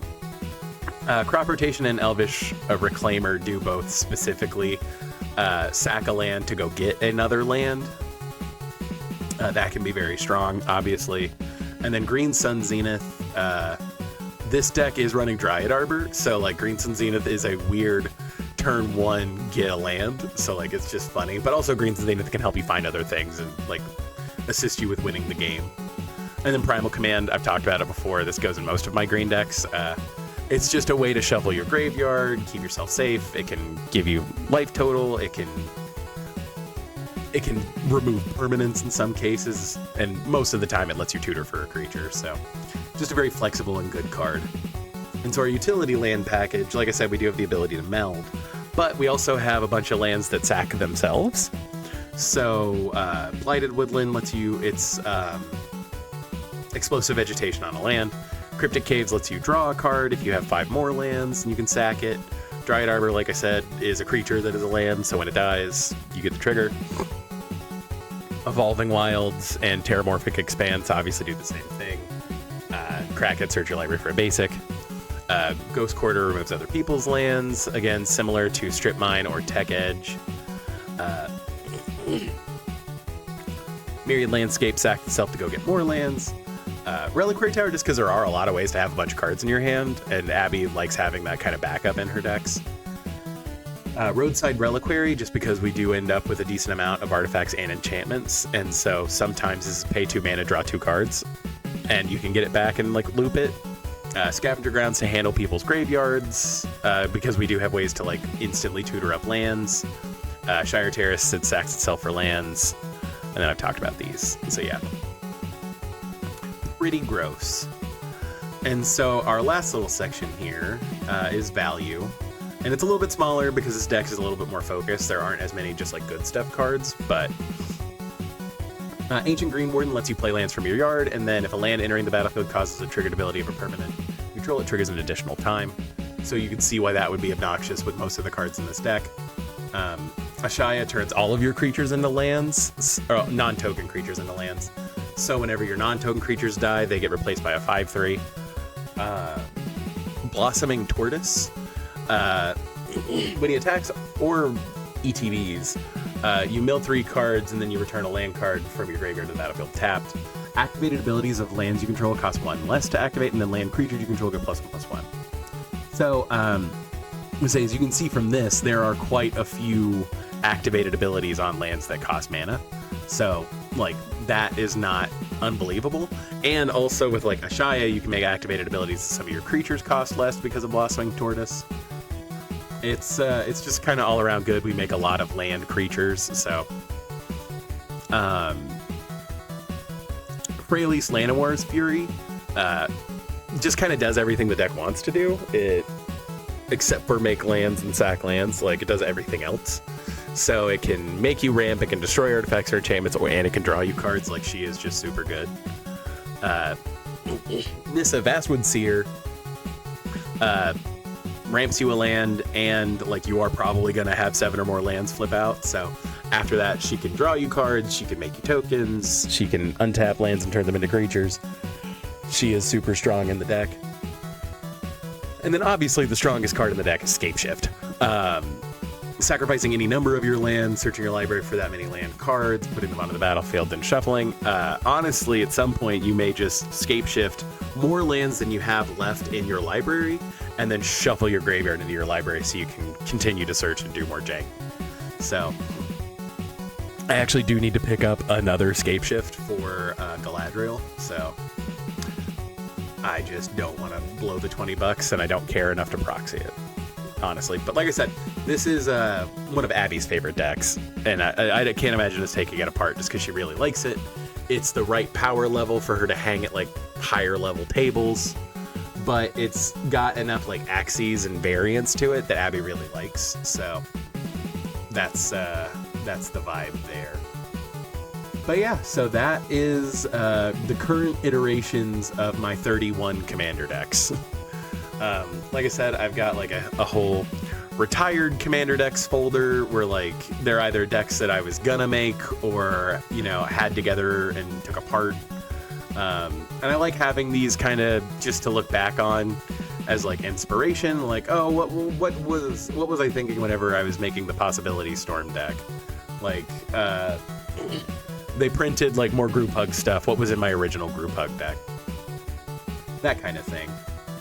I gotta say, I do also still have like decks I'm still theory crafting in here. Like, been talking about building the original like Proliferate Atraxa, but it's just the Myogens. Like, I do still want to do that. Grixis vehicles would just be fun, but like Edward is he still super expensive? I remember him being like $30. Okay, well he's down to like 20. I guess it's not as bad, but still. Yeah, these are all like half-baked ideas, some more thorough than others. I think I wanted to do like Ishai Vial Smasher, but like specifically to give away permanents, the deck. I am slowly working on a Dark Souls flavor deck. Yeah, I think this was going to be like an iteration of a Fling deck. I really want to build an Is It flavor deck. I wanted to make Mothman, but it was only like the only point of the deck was to proliferate. I actually talked to somebody last night about building a Nazgul deck because they played Lord of the Nazguls, and I was like, the reason I didn't make it was because I already have Kaikar and Judith, and I was like, I didn't need the combination of those, but with less colors. I do still want to make like a Suspend Obika deck, but that's kind of slipping farther and farther away. Abby really liked the original Roshin, and then they printed a better Roshin. If I'm going to build goblins, I think it'd be funny to put them under Sauron. And then I think I had like theory crafted this deck together because of Kozilek's Unsealing. Because this sounded nuts. But as you can see, that did not come together. I should probably go ahead and move that because I don't think I'm going to make it. Oathbreaker is a format, and I was tempted to build that together, but that eventually turned into my Showroom deck, so like it. And then probably the deck I'm about to proxy. I don't know if I'm going to fully build it, but I'm pretty close to getting it whittled down to 100 cards. But I love Grixis. It is arguably my favorite, like, shard, period. Like, I love Esper and I love Jeskai, but like, man, there's something about Grixis that just speaks to me. But I can't build a Grixis deck that's not just abhorrent to play against. Like, it's just so impressive. And I feel like Grixis through the lens of Rat Tribal wouldn't be as bad. But like I said, I really gotta tone down what I'm doing with the deck. Also, Ashcoat is a really expensive Magic card. Like, really don't feel like spending $55, but Ashcoat is so good. So hence why I'm probably gonna proxy it. But I have sort of my mana value. Weird. Oh yeah, because I was going through and trying to make cuts. But yeah, like I said, I do genuinely think I'm going to put this deck together just because I like the play cycle of it, and I love the brutality of Grixis, but with like the limiting factor of rats.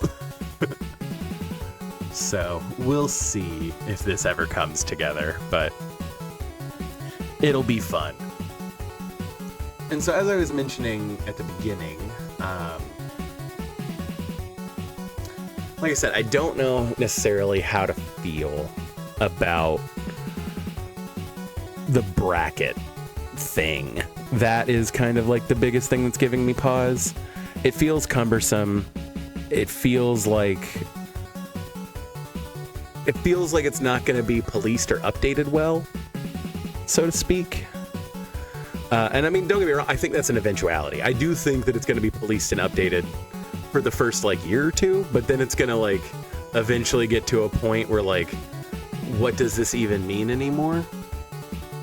And like, I'm not against having more structured Rule Zero conversations. I would say that I played 4 total games last night, And the games that went really well, we had a Rule Zero conversation before. Everyone kind of agreed what we were playing, and then we sat down and we played a game that kind of met that expectation. For example, the first game I played last night, somebody sat down with a precon and said, I've switched out 2 cards from this precon. And I was like, okay, I have a like mono white soldier deck where the whole point is to make soldier tokens and then play value soldiers, and that's it. And it's probably my weakest deck that I have on me. And they were like, that sounds cool. Let's do that. And then the other 2 players were kind of on the same vibe. Like, I also have like a mildly upgraded precon. Hey, this is like a jank Simic pile that I put together, and it's not like terribly synergistic. I just like it. And we all sat down and had like a reasonable, like middling to low power game. And the person with the precon won. Like, it was super weird and janky, and how it happened, it was very fun. But like, that ended up being a very well balanced game. And then in our second pod of, new people, we sat down, and the guys that I was talking, like the guys in our pod, really only play like higher power commander. And I was like, okay, I've got decks for that. Let's play. And I got to play Kaikar, and that was great. And, don't get me wrong, I died first in that game, but that was just because, like, I think of mistakes on my part and not answering or doing things and sequencing things incorrectly, which is usually what happens in high power games. And so, like, we all sat down, we all left that game saying that was super well balanced and it was super interesting and interactive. And, like, I don't think having a bracket system is going to make those conversations better. Mostly because, and as I mentioned, last night I made a bunch of jokes about that. About the brackets. Like, oh, well, every deck I have is going to be a bracket 4 deck now. And so, like, is it just going to be totally brushed aside? And I'm not just here to complain and not put out, like, suggestions. I think that a bracket system can work, but I think it's a lot to track individually. I think it is easier to have one list of cards that are deemed, like, by whatever metric they're using currently. And then instead of having one card in your deck define the power level of your whole deck, because it's 1 of 99, right? Like, that's a very small, like, percentage that you'll even see that card, right? So I think it makes more sense to do a list of cards that are defined as, higher power or whatever they want to call it. And then instead of having, like, those cards separated among brackets of, like, oh, well, if your deck runs this one card, you automatically go to bracket 5 or whatever, I think it would be smarter to have, like, bracket 1 being you have none of these cards in your deck. Bracket 2 being you have 1 to 4 of these cards in your deck. Bracket 3 being you have 4 to 10 of these cards in your deck. And then bracket 4 being you have more than 10 of these cards in your deck. And then that's it. That way there's one list you need to keep track of. Well, there are 2 because you need to keep track of your deck list. But I think that's a more reasonable and a better representation of the power level of a Magic deck, right? Because of the variance in Magic. If you had a deck that was 99 Swamps and 1 Vampiric Tutor, I'm harping on Vampiric Tutor because that was the example they gave of, like, what would be called a bracket 4 deck.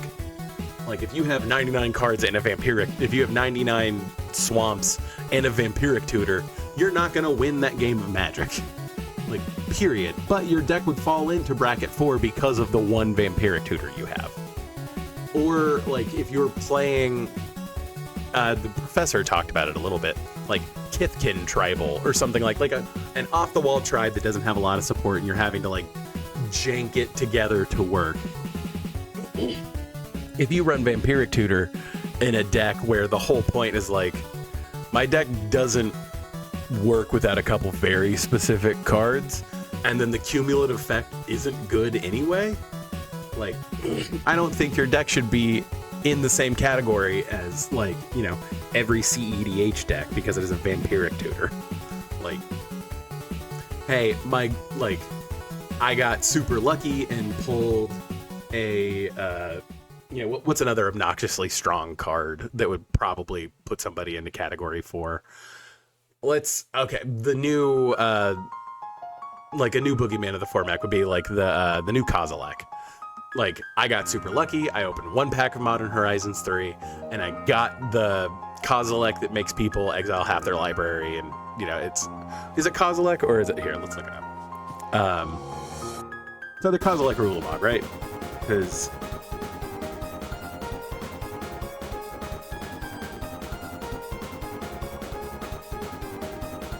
okay, I think it's Ulamog, not Kozilek.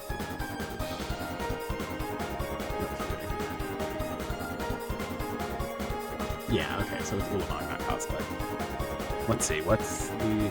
And you know, to be fair, I haven't seen a whole lot of Ulamog the Defiler since then, right? Like, how much Ulamog the Defiler are you actually playing against in your play group?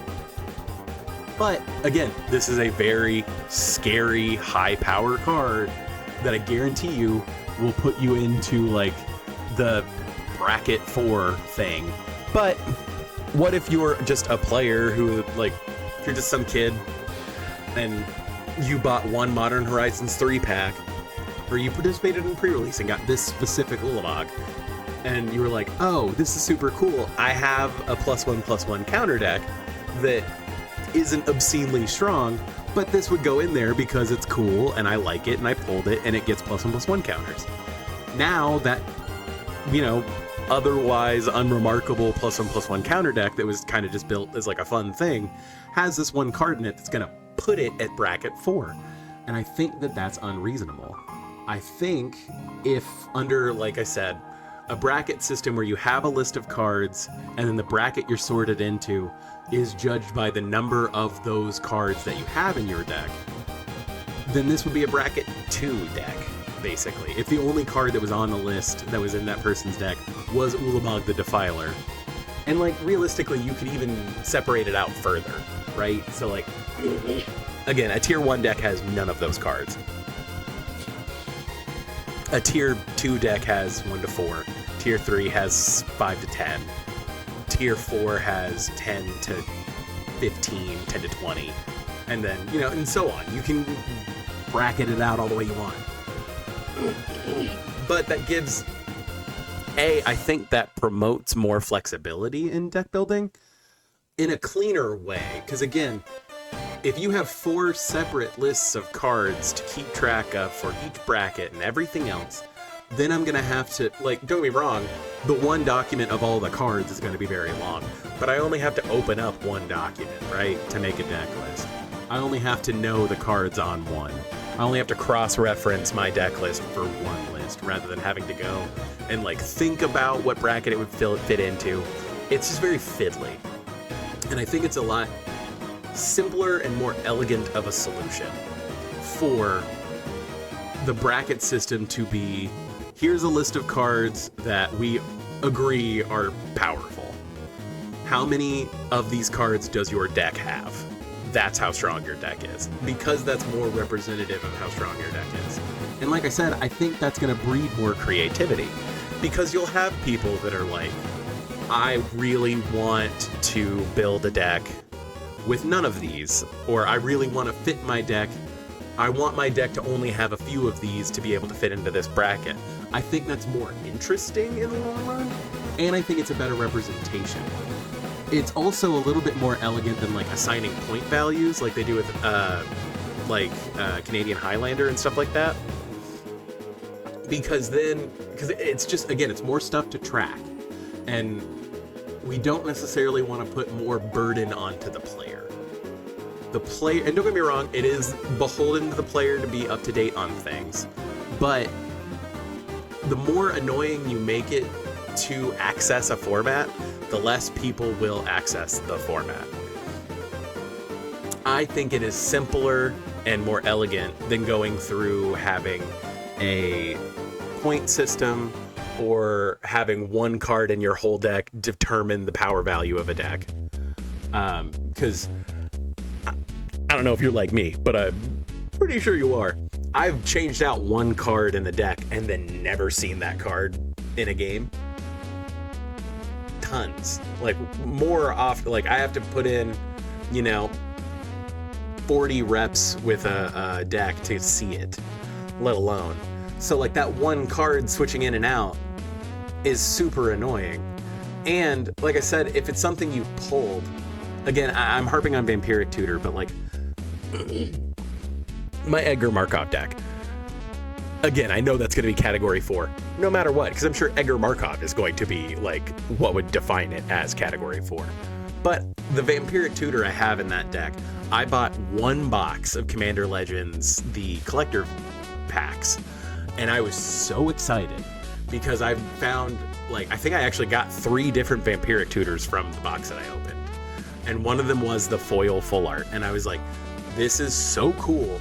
I am putting it into my vampire deck because it is a Vampiric Tutor, and that deck has no other real tutors in it that aren't for, like, specifically for vampires or lands. And so this will be the only one, because that deck doesn't need more tutors. Now imagine I was playing, the new Olivia that's the 3 color, and the rest of the deck was relatively the same. Take out every other card that was, would put it into bracket 4, because, like, Necropotence is probably in that tier 2. But imagine if I was a player and I had, like, I had the Clavileño Precon, and I opened a pack and got a full art Vampiric Tutor, and I was like, hey, this is a Vampiric Tutor, and I want to put it in my vampire deck. You change nothing else about the deck. That is a Precon, and you only swap out Vampiric Tutor, but now that Precon with one card swapped out is up in the same echelon as my Kaikar deck. Like, it doesn't make sense. I feel like that, because I'm not saying that it doesn't make your deck stronger. Ostensibly, any changes you make to a Precon will inherently make it a stronger deck. And that's not like a burn against people who design Precons. Again, that's neither here nor there.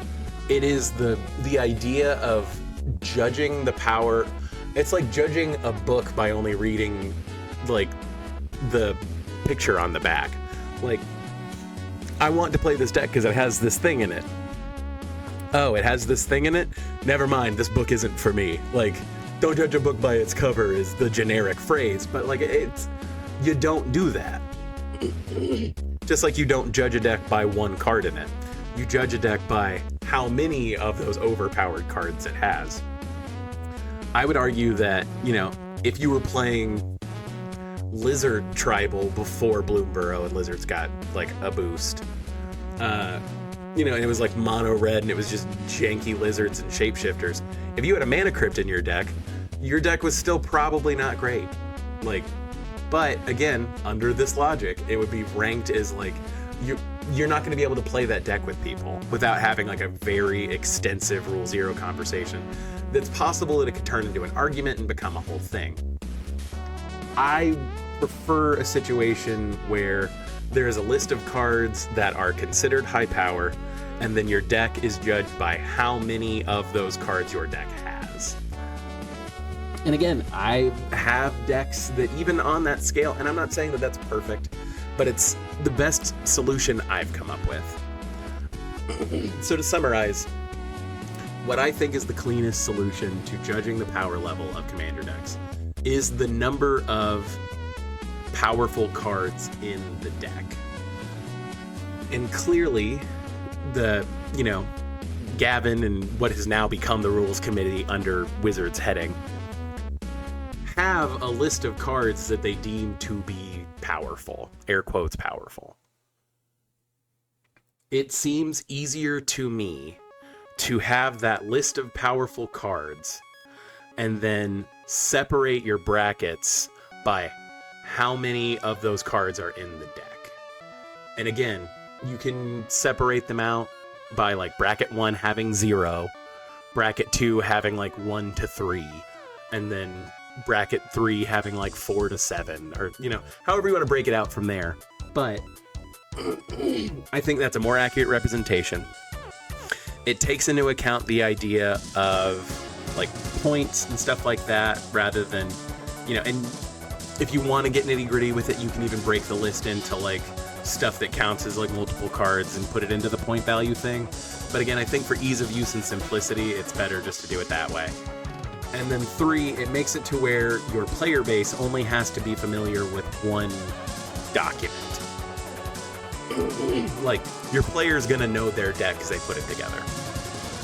Your player is going to, if they're informed enough to already be online and care about bannings and the rules committee and everything, then they're going to be familiar enough with the document of powerful cards to be able to cross-check that.